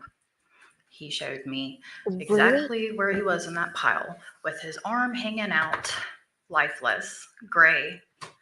and there's blood in a bag that looked like it used to be like a bluish purple color, and he's throwing up blood. After I closed out the seance, I prayed and I said, I wish you peace and to pass on peacefully. I have no word. You'll get the justice you need. Okay. I prayed, closed it out. That was that. Blew out the candle, turned on the lights, and my hoverboard that both my son had, that was completely destroyed because he took it through a mud puddle. When you take a hoverboard, electric hoverboard through a mud puddle, it's done. It started turning on and off by itself and moving, even though it's completely done for, and I've tried charging it and nothing. And what date was this? What day was that? That was, to be honest with you, is sometime in November of 2022. I don't know the exact date. I do not. So this was after they announced they found remains in the landfill. No, this is actually before the indictment report came out. I had the dream, which I told them already, but yes. Okay. So it was in November, correct? Roughly, maybe the end of October. It's in that time area. I also had a major craniotomy that year, so my memory's a little. What's a craniotomy? Where you have to have a major brain surgery. They take your skull off, you know? Mm-hmm. Yeah. So you had a craniotomy? Oh, I did. Lord. And you told all this to Mr. Dean? So she just is admitting, like, no shade for having a craniotomy. I'm sure for whatever reason she had to have that was traumatic. So I feel bad for her for that. But she's just saying, like, my memory's like, so then how's your memory on all the other stuff? I'm changing my number to 2. I do not find this witness credible at all. Yes. Mr. Dean. That's all the questions I have. I think Sassy Pants won that one. Melanie, is it fair to say that I brought you into my office to talk about concrete things that you heard the defendant say over the years about Quinton? Yes. Okay. And that you volunteered the information about the seance, right? I did. Because I don't know if you guys recognize that kind of stuff or not.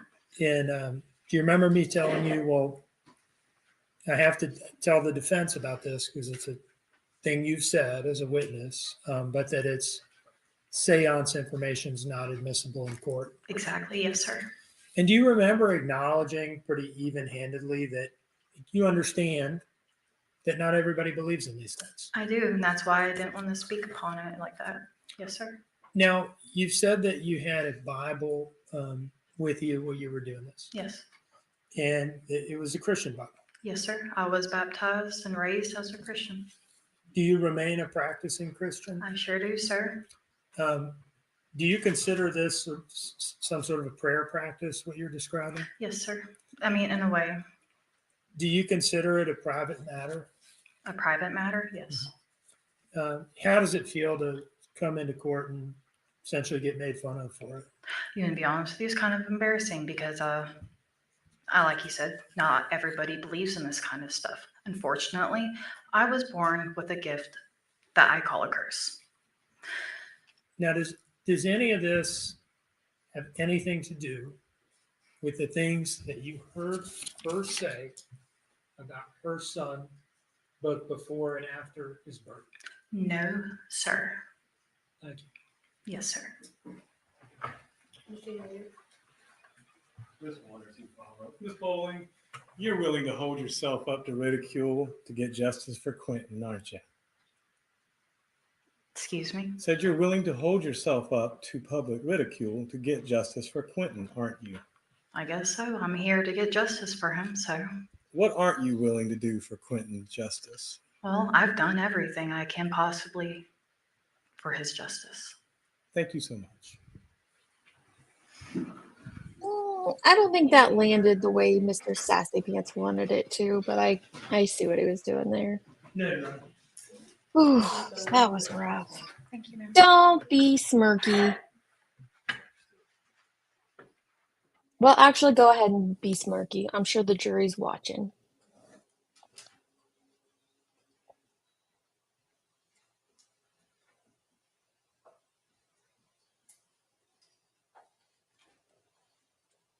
Hey, Mr. Dean. Yeah, that's what he was getting at, gavel. Has it been about an hour? Yeah, Well, I was thinking that. she's I'm ready getting for her motion break. for getting a sign for timeout, and I was thinking we've been going at it for a while now. You're probably due for a break. Ms. Parker. Your Honor, I just wanted to let the court know that our next witness may be lengthy. She's here, we can call her, but I wanted the court to be aware that it may require us to go after 5 o'clock. So just letting the court know to decide timing. All right. I'm inclined to hear this witness today, but let's take a break. It's 4:16. Let's break until 4:30. Jurors exiting.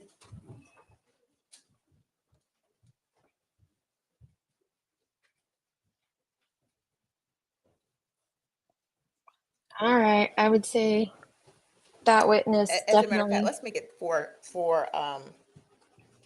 let's make it 4:35 instead of 4:30. Yes. Hang on, I'll get to that in a second. I want to make sure she doesn't say anything else.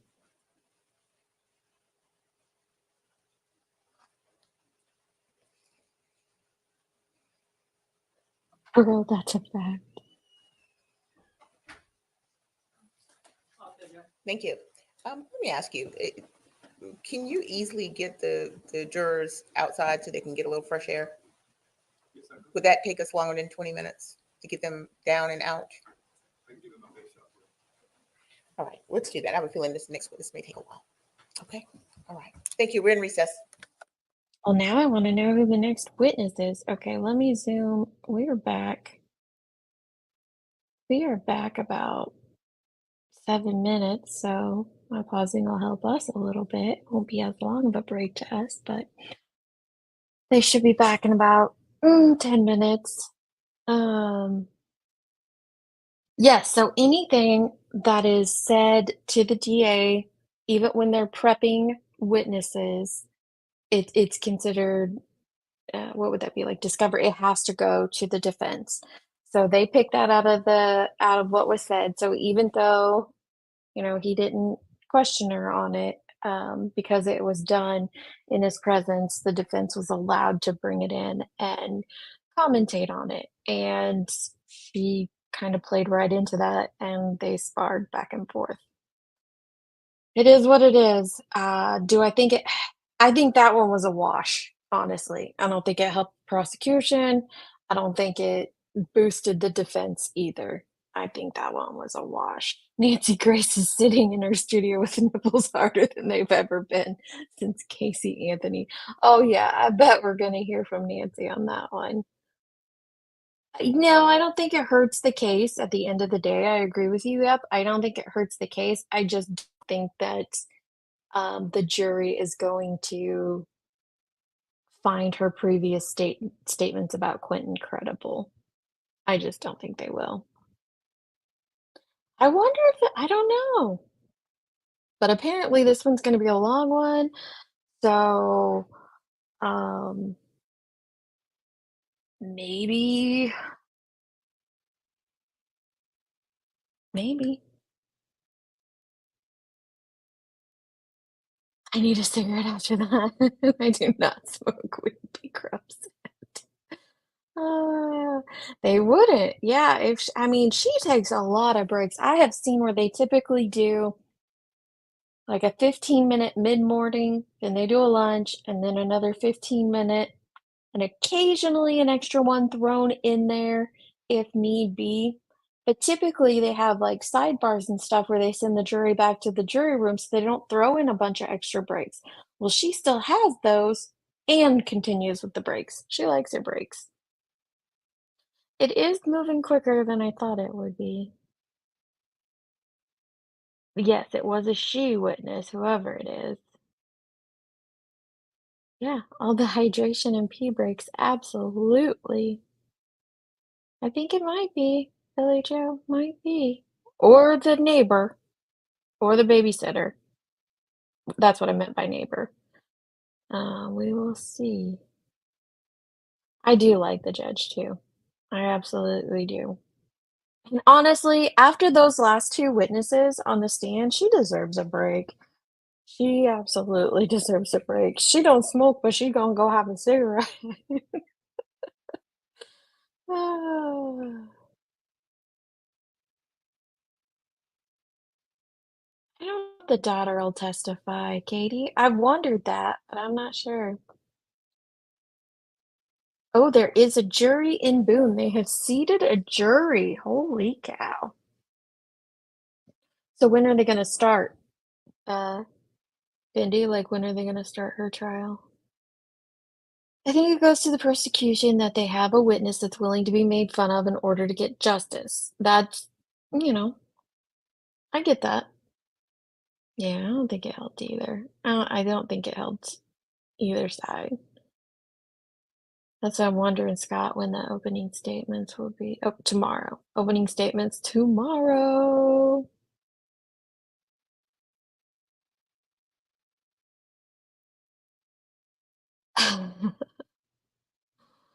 Oh my goodness. She probably put a, she might have buried, she might have. Some people are thinking it's the babysitter. Yeah, that could be another thing too, is they just think, man, this woman is surrounded by kooky people. And I'm not judging what she does. Some people believe in that, and I'm not gonna judge you for it. Do I believe in it? No, I do not. And I just ask that you give me the same respect back, that you don't judge me for not believing in it. I don't think it had any place in the trial at all.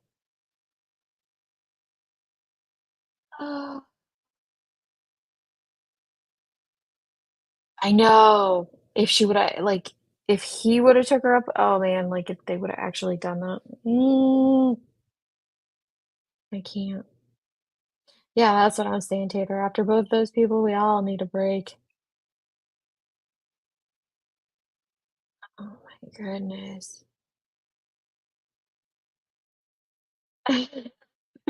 She's gonna the voodoo of Mr. Sassy Pants. I can't. She's all about that work-life balance. Mama Mel. Mama Mel. Oh my goodness. I can't. Yes, MJ, are you recapping tonight? Because I cannot wait to hear that.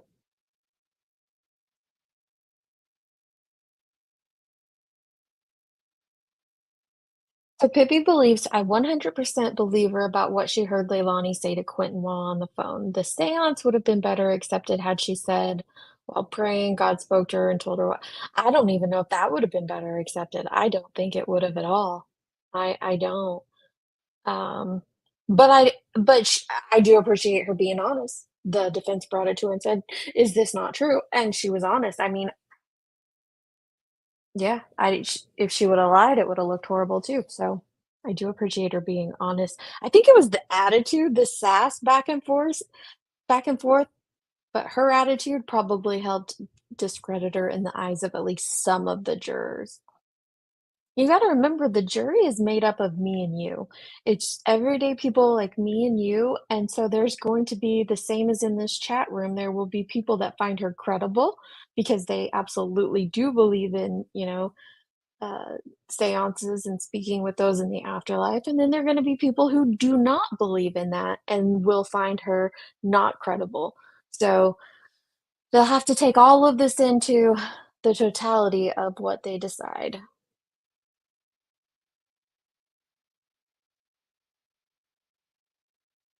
Yes, he did a great job.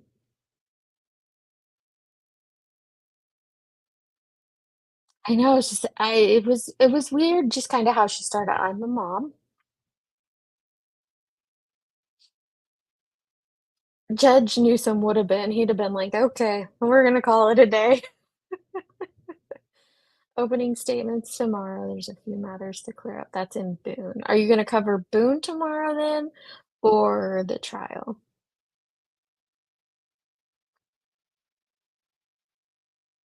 Yes, all the burning sage, Grandma, all the burning sage.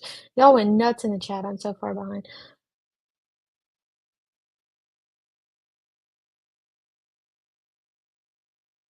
Yeah, I wonder. I wonder. I won't remember her saying that Leilani yelled it. That's kind of where I was after that, like, because they ended with that. I don't know if they'll keep that in their mind. And I know, Allie, that one got to me too. She had a seance with 15-month-old Quentin. Like, why not 20-month-old Quentin? Why not that? Melissa is the babysitter's name, MJ. I'm sure they've answered you by now. It has been a wild day, Gammy. Holy moly. Oh, oh, is her name Michelle? That was Melissa. Okay, thank you. Um, your child's learning about Dahmer in school? Okay. You just told me the journalist who broke the story is coming to speak to the class. That's awesome. I mean, it's kind of odd that they're learning about Dahmer, but also kind of cool. I'm guessing this is like high school or something. Um, be interesting to hear from the journalist. Oh, I know. She totally had attitude. And then the head nod. I can't. Cat liked her, and he liked Pizza Paul. Oh.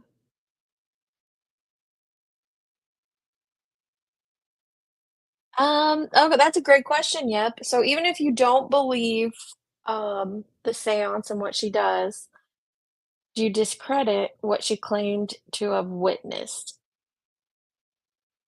What do you guys think in the chat? For me personally, if I was sitting on that jury, I wouldn't take any of her testimony into consideration. That's just me personally. That's where I am right now. I, for me, I saw the attitude she had back with the lawyer, and it felt like a grudge. It truly did. And even though his point missed that he tried to make, you do anything for justice, like she was trying to say, he was trying to get out, you'd even lie. I would just kind of completely remove her testimony from my mind when it came to deliberations. That's where I would sit personally. Have a good dinner, Nicole. She was given AOL age, sex, and location. Oh.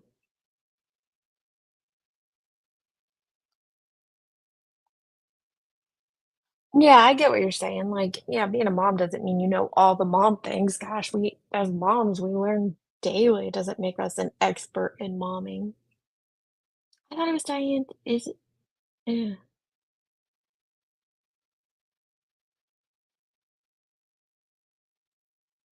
Diane Michelle. Okay.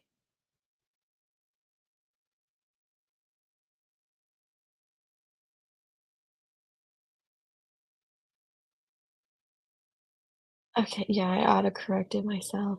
It's been a while since we've heard. I've just always called her the babysitter. We need to get Fred Hill's opinion on it. Fred, where you at, bro? Yes, she does seem to be a storyteller. I agree with that opinion. I do. It felt like a storyteller. Didn't feel authentic to Ava. Tess, same, same.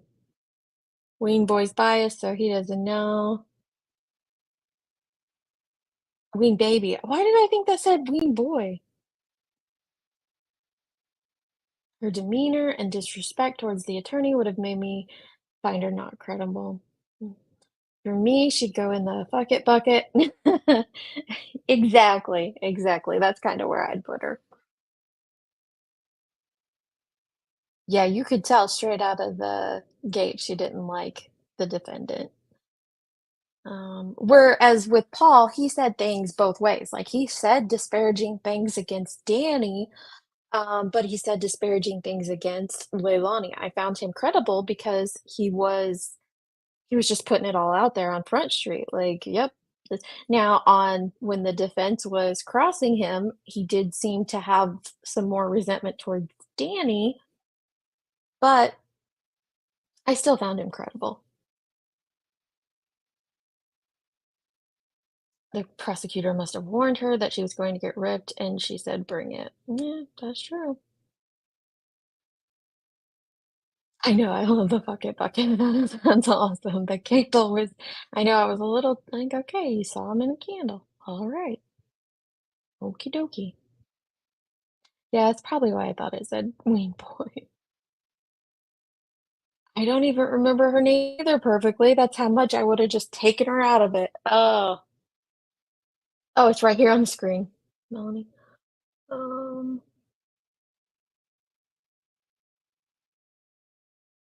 he got really sassy though back about let's not pretend this is Sunday Bible study. You did weed too. Well, for my, green friendly friends, like it's I don't smoke weed, so I get what he was trying to go with, but I feel like in this day and age, most people do, so it's not like attacking her for smoking weed. I don't think it's gonna land the same way it would have 20 years ago, you know?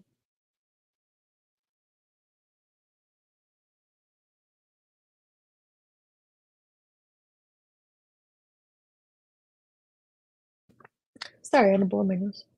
Um, she even did the hymn. Yeah, she did. No, she did. Hey, look, that wasn't too bad so my pausing is helping. Please bring in Ms. Simon. She's not an empress. She might be. We'll have to see if she has a YouTube channel.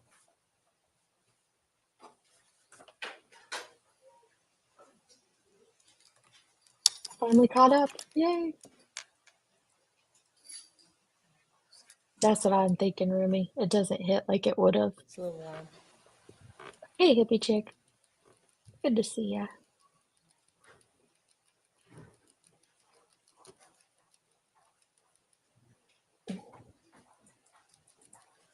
Well, they're back right on schedule. We're back on the record for SPCR 22-03364J6, the state of Georgia versus Leilani Marie Simon. Let the record reflect that Ms. Simon is present at council's table with her attorneys. The state attorneys are present as well as Detective Lemons. Is the state ready to proceed? Yes, Your Honor. Is the defense ready to proceed? Yes, Your Honor. Okay. Okay, State who may we call got? its next witness.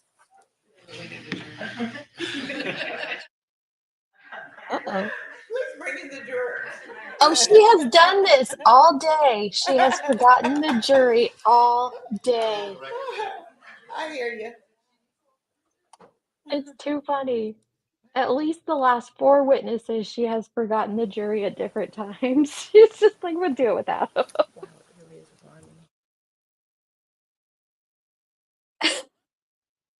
I love a hot mic moment.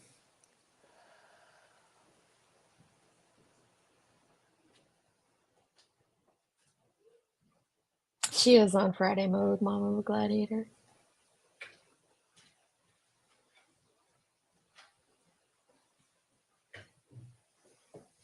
Bring the jury.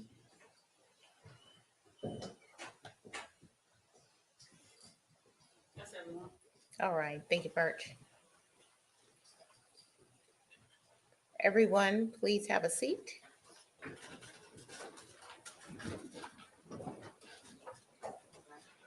And welcome back after your break. Did you have any discussions with anyone about the case? Did anyone do any research? Okay, all right, so let's begin. The state may call its next witness.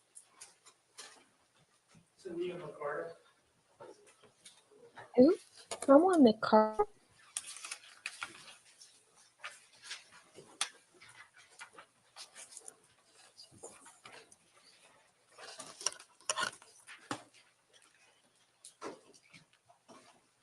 I couldn't hear through all the background noise.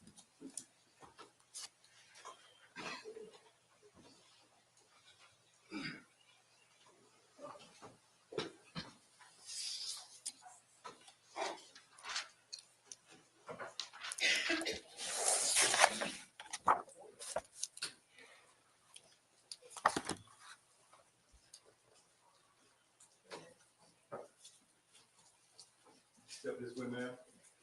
Face the clerk and raise your right hand. And as we begin, this is the point at which we want the cameras diverted from from the witness's face, from Ms. McCarty's face. Oh, The evidence you shall give the court and jury in the trial of this issue should be the truth, the whole truth, and nothing but the truth, so help you God. Step this way, ma'am. okay. Good afternoon. And before we begin, are we good on camera, Engel? Yes. But we got her when she was being sworn in because we didn't know that that was the witness that was sensitive. So we'll have to tell everybody not to use that footage. All right. Thank you, Grace. Oopsie. Mr. Dean? Good afternoon. How are you? Good, how are you? I'm doing well. Thank you for asking. Could you please introduce yourself to the jury here? Hi, I'm Talia McCarta. And how do you spell your first name Talea and your last name? MCCARTA, Where do you live? What city and state? Not the address. Savannah, Georgia. Do you live on Buckhalter Road? Yes, sir. Oh, it's the And daughter. did your family used to provide babysitting services for the defendant's 3 children? Yes, sir. Have I asked you how old you are yet? I'm sorry, I'm tired. No, sir. How old are you? I'm 17. Are you in school? Yes, sir. Where are you in school? Homeschool. Okay. And what grade are you in? I'm 10. Sorry, I'm nervous. Okay. That's all right. If you need a break at any point, just let me know, okay? Yes, sir. You all right, Katie? I understand you're starting a new job tomorrow. Yes, sir. Where are you going to be working? At Larry's Giant Subs. Is that your first big girl job, I guess? Yes, sir. Okay. Congratulations. Thank you. Did you know Quinton's son? Yes, sir. How did you come to know him? Through my mom and them and Miss Sandra. And tell us about, well, who's Miss Sandra, first of all? Miss Sandra is Tommy, Billy Joe's husband's sister. Okay. And how do you, when you say you know him through Miss Sandra, what do you mean by that? Miss Sandra went to church with us, and she just came up to my mom and sister and asked if my sister could babysit them. Okay. And is that how the babysitting stuff started? Yes, sir. Tell us about the beginning of that. How did it play out? Miss Sandra had came and knocked on the door and asked if my mom could babysit some kids, and my mom said, "Well, I'll be working, but I can ask my daughter." And my sister said yes. And what's your sister's name? Maritza McCarta. Is she older or younger than you? She's older than me. How old is she now? 19 years old. Okay. So going forward from that, did you all start babysitting the kids? Yes, sir. Okay. And between the two of you, you and your other sister, did one or the other have responsibility for one or the other kids? It's kind of a confusing question, but do you understand what I mean? Yes, sir. My sister really had most of the responsibility, but I would be there to play with Quinton stuff and Zane.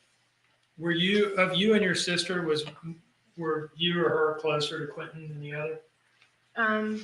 It was both of us. Yes, sir. He really Okay. loved both of us. Tell us about spending time with Quinton. Where would you spend time with him? Throughout the whole house, Quinton, he would open the door, like when it was cracked, he would push it open with his hand. He'll come in there and he'll love on you.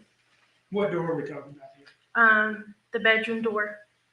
In your house. Yes, sir. And what do you mean by he'd come in and love on you? Like, he'll run to you, open his arms, and just throw himself on you and give you a kiss on the cheek. Did you like spending time with Quinton? Yes, sir.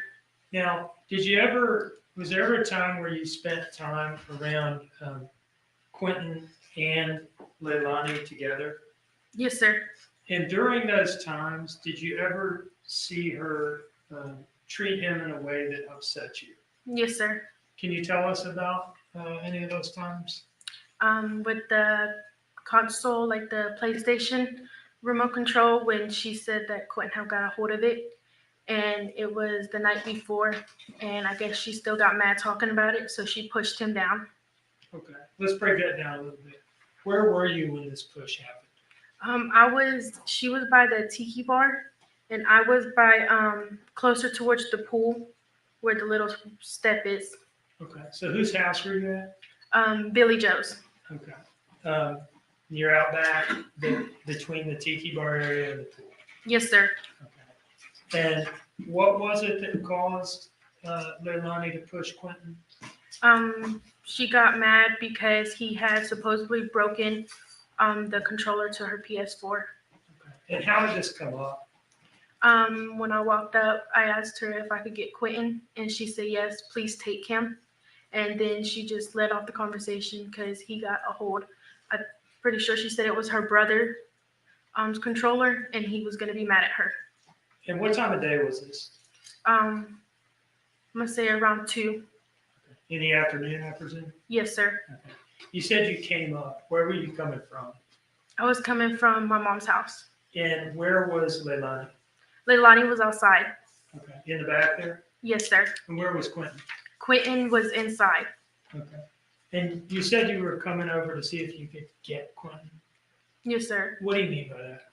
I know the night before her and Danny was arguing or something, and she had called my phone to see if I could come get him, and it was like around 4 a.m. And I told her I wasn't allowed at the house that late, and I didn't want to wake my mom up. She had work the next morning, but I would be over there the next day to grab him for my sister. Did you say she called you or she texted you? I didn't catch that. She called me. Okay. She called you at like 4 a.m. and asked you to come take Quinton? Yes, sir. And why did she want you to do that? She was getting aggravated with him. Okay. So it's the next day that you went over to get him? Yes, sir. And what were you going to do with him? I was going to grab him and take him over to our house. All right. And is that something that you would do from time to time? Come and get him and just take him? Every day. Okay. Yes, sir. Was he like your buddy? Sir? Was he like your buddy? Yes, sir. Okay. So you come up, you said Quinton's inside and Leilani is out back by the pool, right? Yes, sir. And you're there to get Quinton. Yes, sir. And at some point she pushed him. Yes, sir. At what point did he go from being inside to outside? He had walked up because the door, you could see through it. So he had walked up and put his hands and his mouth against the door, and he was happy. And she opened the door. She put the door handle and she pushed it open, and she was continuing telling me the story. And Quinton started saying bubbles. He wanted bubbles. And she pushed him, took her hand and pushed the middle of his chest and pushed him. And what was the bubbles thing about? You said he wanted bubbles? He loved bubbles. Okay. Are you talking about like soap bubbles that you blow? Yes, sir. Okay. When she pushed him, what did she use to push him with first? Her hand. And where did she put her hand on his body? Right here in the middle. And at that point, her hand's on his chest, and what does she do? She pushes him. And what happened to him when she pushed him? He falls on his butt. And what did he do? He looked at me and held his arms out and started crying. And I told Leilani that upsetted me. And what did you do it? You okay?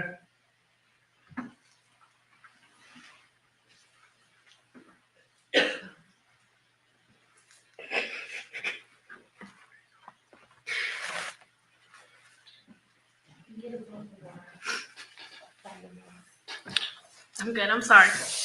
When he fell, what part of his body hit? Did he fall on the ground, I guess? Yes, sir. His tush hit the floor. Okay. And said he started crying and reached out his arms to you. Yes, sir. Did you pick him up? Yes, sir. And did you say anything to Leilani? I told her that wasn't necessary because it happened last night, but she should have talked to him first. And what happened from there? I took him. I walked him home with me. I don't know what she did after. So you talked about that one push. Was there anything else that you remember that was like that? The pool incident. What's the pool incident? It was me and my sister, and I believe 2 of my nephews with me over at her pool swimming. And Zane had got in the pool, and Quinton wanted in there. And I was fixing to go grab Quinton to put him in there, but instead of her listening to me tell her, hold on, let me get his floaty on, She just full on pushed him in the pool. Push him with what? Her hand, And where on his body did she make contact with him? the It's back, making me angry. Like middle of the back, upper back, lower back? the middle. Yes, Okay. sir. And she just pushed him into the pool? Yes, sir. And he didn't have any floaties on, it sounds like? No, sir. Okay. Was he able to swim at this point? No, sir. What happened once he was pushed into the pool? He went underwater. And when he came back out, he caught his breath, trying to catch his breath, and then he started crying. Was he coughing or anything? Yes, sir. And how did Leilani react to that? She said she really didn't care because if Zane could learn how to swim, then Quinton needed to be as smart as Zane. Now, what did you do when Quinton came up and was coughing and crying? I looked at my sister and I told her I'm going home. And then that's when I asked Leilani, I said, can I take Quinton home? She said, yes, I don't care. And how were you feeling at that point? I was mad because wondering in my head how she could push him in the pool knowing without any floaties and knowing he can't swim at all. How was Quinton as you were walking home with him? Did you dry him off or anything first? Or I did dry him off. I wrapped him in a towel and he laid his head on my shoulder. And what happened when you got home? When I got home, I had put a pull-up on him and he went and laid on the couch with his teddy bear. And did you lay on the couch with him, or did you just leave him alone, or what? I went to go fix him some juice and then I laid on the couch with him. How long did y'all lay there? About 2 hours because he had fell asleep. Okay. Yes, sir. Did you take a nap there with him? No, sir, because I was afraid I was going to squish him if I fell asleep with him. Oh, Anything else you remember that was like those two things? Other than her getting mad at him with the stairs and stuff. Tell me about that. It was one night when I went over there and she was smoking. She had went upstairs and she was talking to me about Quinton's father. And she said she don't know how Quinton could look so much like his dad when she's the one that gave birth to him. And I said, well, I don't know because I didn't want to really get into that kind of stuff. It wasn't my problem. And she just kept going on about it. And Quinton was down the stairs. And I said, Leilani, he needs help down the stairs because I had Sky in my hands. And she said, he's a big boy. He can do it. I said, no, he can't because her stairs in Billy Joe's house was kind of weird. And I said, he needs help. She said, no, he doesn't. And Quinton just continues to roll. Are you talking about the stairs to the second floor? Yes, sir. You said Quinton continues to roll. What do you mean? When he tripped on the first one and he starts rolling down. And I hand her Sky and I grab Quinton. How was Quinton when you picked him up? He was fine. He really didn't cry. Okay. Anything else you remember that was like that? No, sir. You mentioned that incident started with her asking or wondering how he could look so much like his father. What was her tone of voice like when she was saying that? I mean, she sounded happy, angry, sad. She sounded angry. Do you remember if you seem like a pretty mild-mannered person? Yes, sir. But if I asked you to tell me what it sounded like when she said it, would you be able to do that or not? Yes, sir. You want the whole, just how she said it? Yeah. When I walked in, she was like, hey, I got a question. I said, yes. And she said, how the F could Quinton look just like his daddy? I'm the one that gave birth to him. And I said, I don't know, Leilani. I really don't know. She said, Zane's been my number one since he was born, and Quinton's just sitting there and useless. Anything else? No, sir.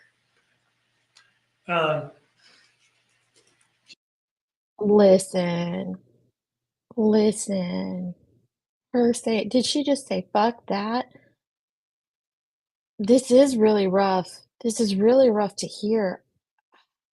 I'm not going to say whether I find her credible or not until we hear the cross, because that bit me in the butt last time. But I am so angry right now. he was born, and Quentin's just sitting there and useless.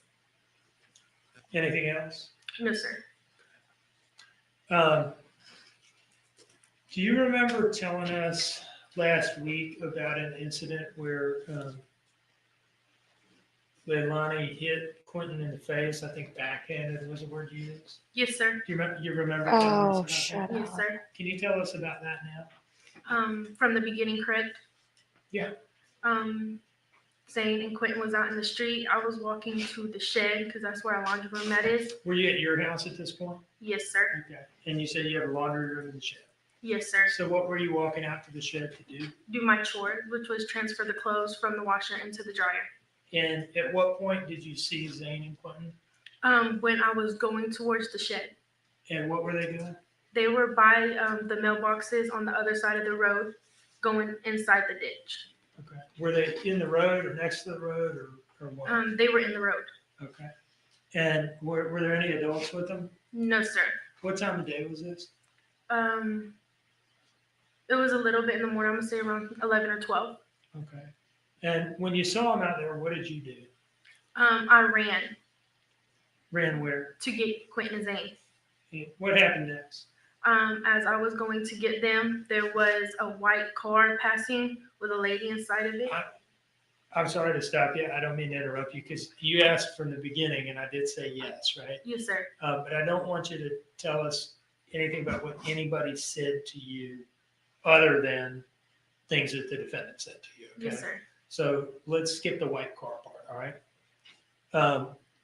So after the white car drove by, what happened next? I took the kids back to my mom's house. My mom told me to take them to Leilani's. So,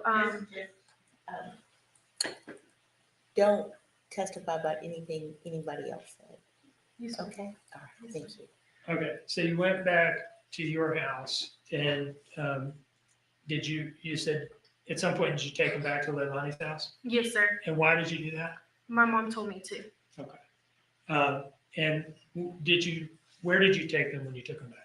I took them when I entered. It was behind where the pool part is, the Okay. back. So you walked around the back Yes, sir. and you had both of the kids with you at this point? Yes, sir. What happened from there?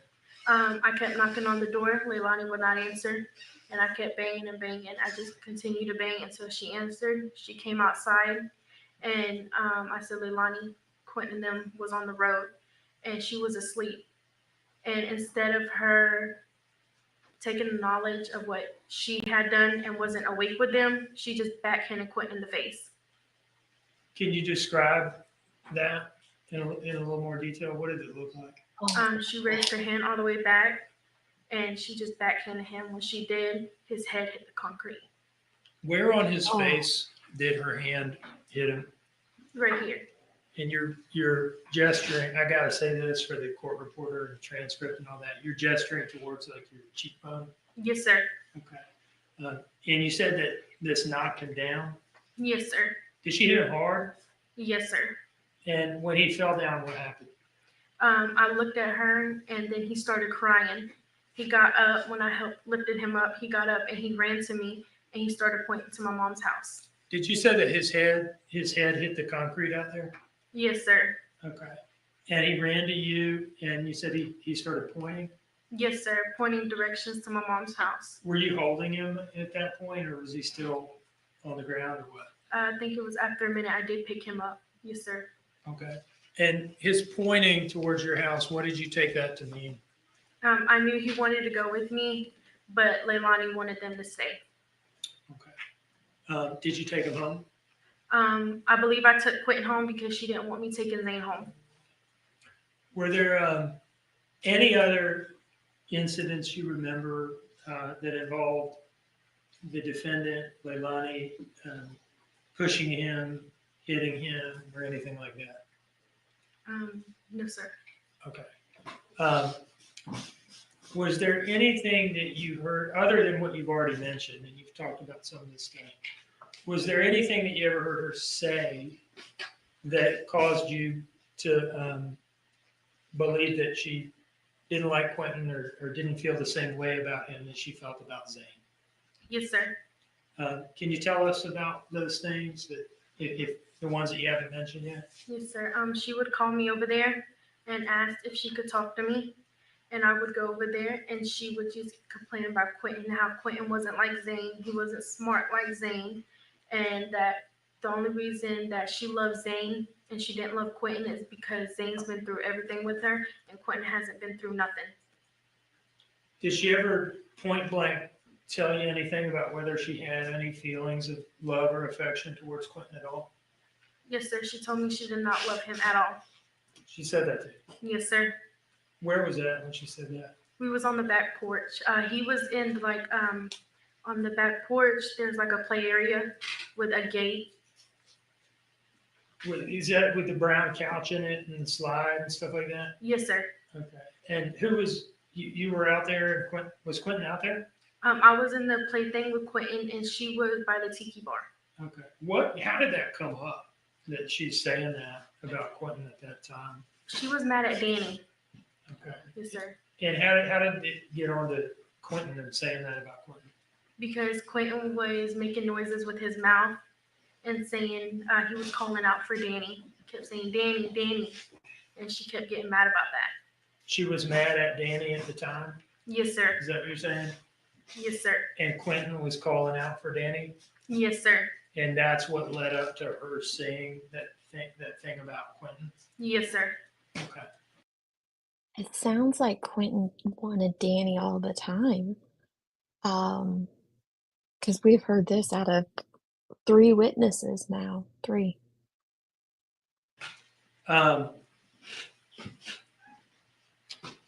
Did Quentin ever stay the night at your house? Oh, yes, sir. Can you tell us about that? Yes, sir. We would have Quentin for weeks at a time at our house. She never called to check on Quentin. But we never complained about it because we really enjoyed Quentin being at our house, being able to love on him. And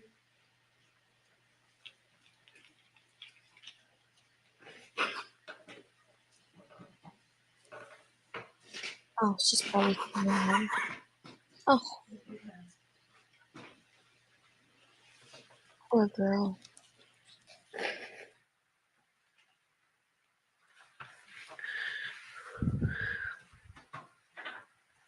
I'm sorry. You miss him? Yes, sir. Think you're ready to be done with this now? It doesn't matter. I'm fine. You sure? Yes, sir. Okay. Were there times where Quentin would sleep over at your house, but the other kids would? Yes, sir. How did that come about? How did that happen? When Leilani would say she's coming to pick up the kids, she would be like, oh, I'm coming, or Danny's coming to pick up the kids. Quentin would never want to go when it was her. So she was like, he could just stay here. It's fine. How was Danny with Quentin and the kids? Danny loved the kids a lot. He was good with them. He treated them how they were supposed to be treated. No further questions, Your Honor.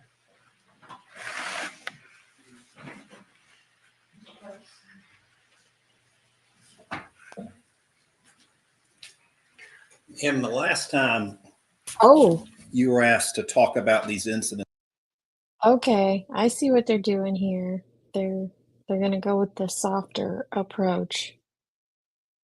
I'm glad they don't have Mr. Sassy Pants on her doing cross, but let's see where this goes. Em, the last time you were asked to talk about these incidents with us, you noted that these incidents happened in May, June, and July of 2022. Is that correct? I didn't say, I said I didn't know the exact months. Okay, well, the different incidents we've talked about. Yes, sir. All the incidents that you named, can you tell me when they happened? No, sir, I cannot. Okay. And when you saw them happen, the things that you've described here in court, did you call anybody like the police? No, sir, I did not. Did you call anybody like DFAX to report Leilani? No, sir, I did not. The PlayStation controller push you described, he fell back on his bottom. Yes, sir. Okay. Did you see any kind of a bruise or a mark or a cut or anything on Quinton as a result of the push you say you saw? Not at the time, no, sir. And the pool incident, you obviously that was in the warmer months, but you can't say when that happened either, can you? I know it was in summer sometime, but I don't know the exact month. Okay. And in Savannah, summer can be a pretty long time. Yes, sir. Same question as before. Did you call the police about it or DFACS or any authority to report Leilani Simon? No, sir, I did not. The stairs incident, I think he went down the stairs and you got to him, but he didn't cry, did he? Not for long. He didn't really let out a long one. And you didn't see any marks or injuries or bruises? Yes, sir, I did. Okay. What kind? It was a bruise on right here by his head. Okay. Now the roadway incident. Yes, sir. Okay. As I understand it, you were at your house and you saw the boys out there near the road. Yes, sir. All right. And you went there. Actually, you ran to them, did you not? Yes, sir, I did. Because you recognize kids in a roadway with cars going by can be a very dangerous situation, can't it? Yes, sir. And it can be very upsetting. Yes, sir. And you knocked on the door, but couldn't get an answer, right? Yes, sir. Do you have any idea how Zane and Quinton then got out of the house on their own? Zane knew how to open doors. Okay. Yes, sir.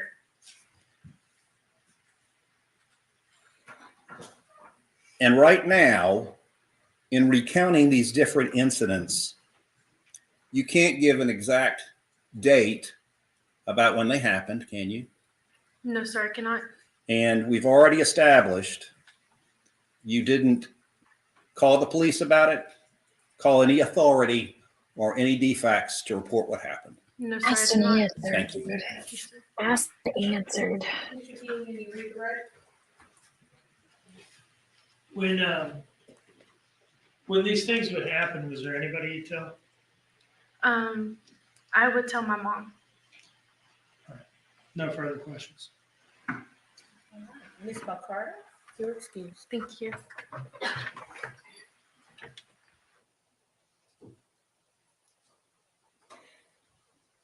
Oh, your little side eye bitch. Oh, I can't with you.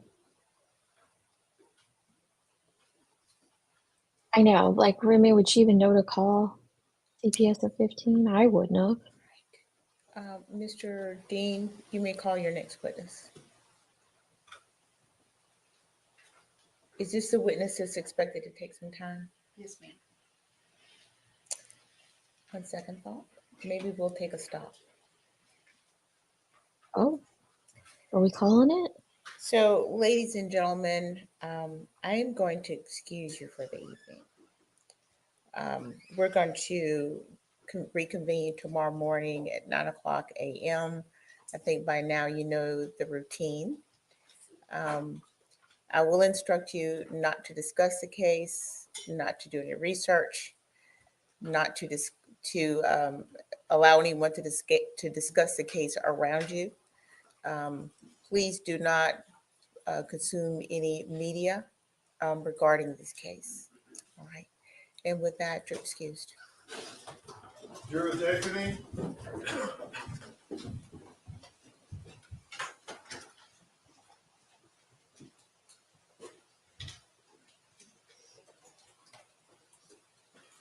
It was a roller coaster today, MJ.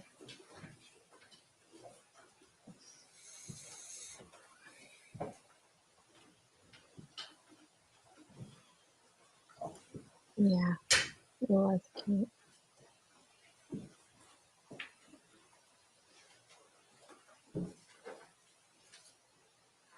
I bet they're going to start with the babysitter tomorrow morning. I hope she's gnawing on her face, Melissa. Screws her own face right up.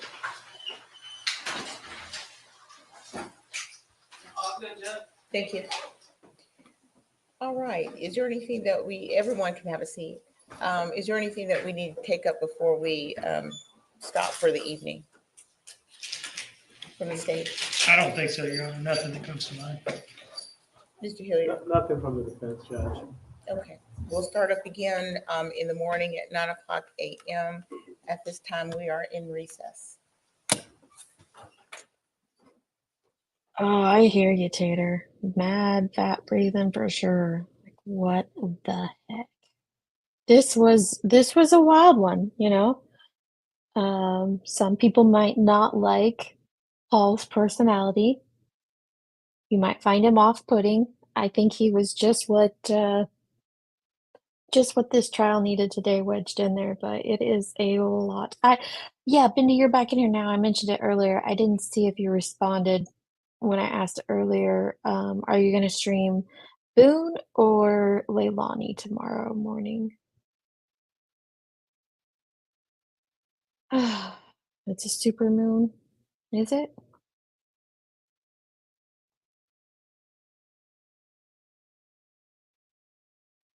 But I have a feeling that the babysitter, if that is who is up next, um, which I do believe it is, it makes sense for her to go right after her daughter, um, will take a while, I think. You mean the, Leilani, I'm guessing, not the I found the daughter credible, the babysitter's daughter, I found her credible. I absolutely do. That's what I'm thinking it's when a detective comes back to the stand, Allie. I really do think that it's when the detective comes back, they will, get those texts in. You're welcome, Rebel Soul. Melissa is recapping tonight. Are you, Allie, are you gonna recap tonight, or are you gonna do it again in the morning like you did today? I like the daughter too. She's very well articulate for a 17-year-old. And you have to remember this was happening to her as she was 14, 15 years old.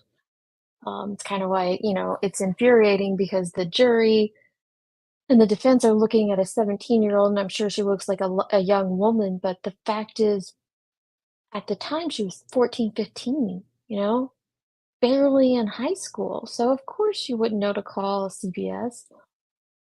If she told her mom, that's the best thing that she could do. Um, they're voting. Oh, I don't know. If you want to maybe do like a community tab, Bendy, and ask your subs like which they would rather, and then just let me know. And if you are streaming Boone, I'll stream Leilani.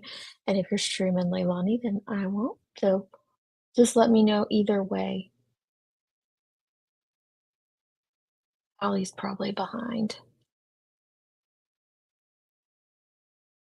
Nicole, will you ask Allie if she's gonna recap in the morning or tonight? I found her credible too, Julia. Very well spoken and firm on her stance. Absolutely.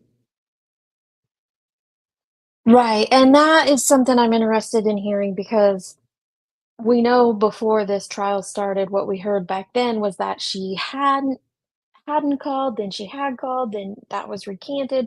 And so I'm just really confused on if she actually called CPS. And hopefully we will get that cleared up in this trial. Um, I don't know if it would have changed the outcome or not, because sometimes even a babysitter or neighbor calling that stuff in doesn't necessarily mean they're gonna open a case. But in the morning, okay, thank you. Because Melissa's on tonight. Yes. And Jen is doing a recap of Boone tonight. If you haven't heard it yet, you can go listen to all them. And I know, Snappy Dragon, it was heartbreaking.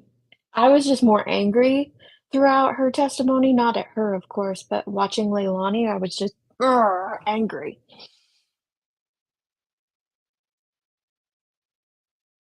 I know, Tara Boom. If Bendy's not streaming, I will fill in and stream. So just keep an eye out for both. No, there wasn't a case for the boys. They actually, and you even hear that. So we knew this before the trial that Leilani and um, Billy Joe put together the custody agreement on their own through CPS. The kinship guardianship is what it was. And then you even hear Leilani tell them that in the interview that it was just paperwork. They just, it was a way for, they did it, they got ahead of CPS, honestly, so that the boys weren't taken from Leilani and they went that route instead. And that's a shame because I think if CPS would have been more directly involved instead of them going, doing this on their own to prevent that from happening, maybe some of this would have been caught.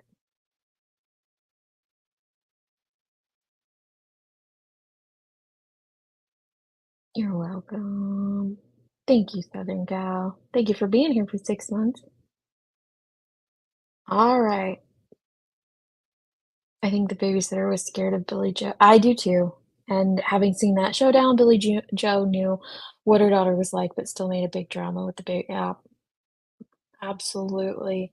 Absolutely. Um, yeah, because I do think if CPS would have been more involved, maybe they could have caught some things, but we'll never know. That's a whole what if, and we can't do what ifs because, well, they amount to a hill of beans at this point. Okay, you're going after MJ and Allie tonight. All right, well, thank you guys for being here and watching this with us so we can rage together and laugh together and cry together when we need to. Like, it's been an up and down day, that's for dang sure. Wow.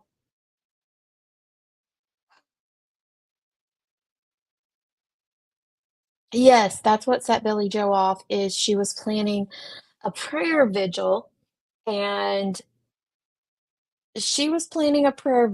and Billy Joe interpreted it as a memorial, and that's what set Billy Joe off. Yeah. So, all right, guys. I'll either see you tomorrow or the next day, but make sure you have the notification bell on. I'm not like I'm not grifting here.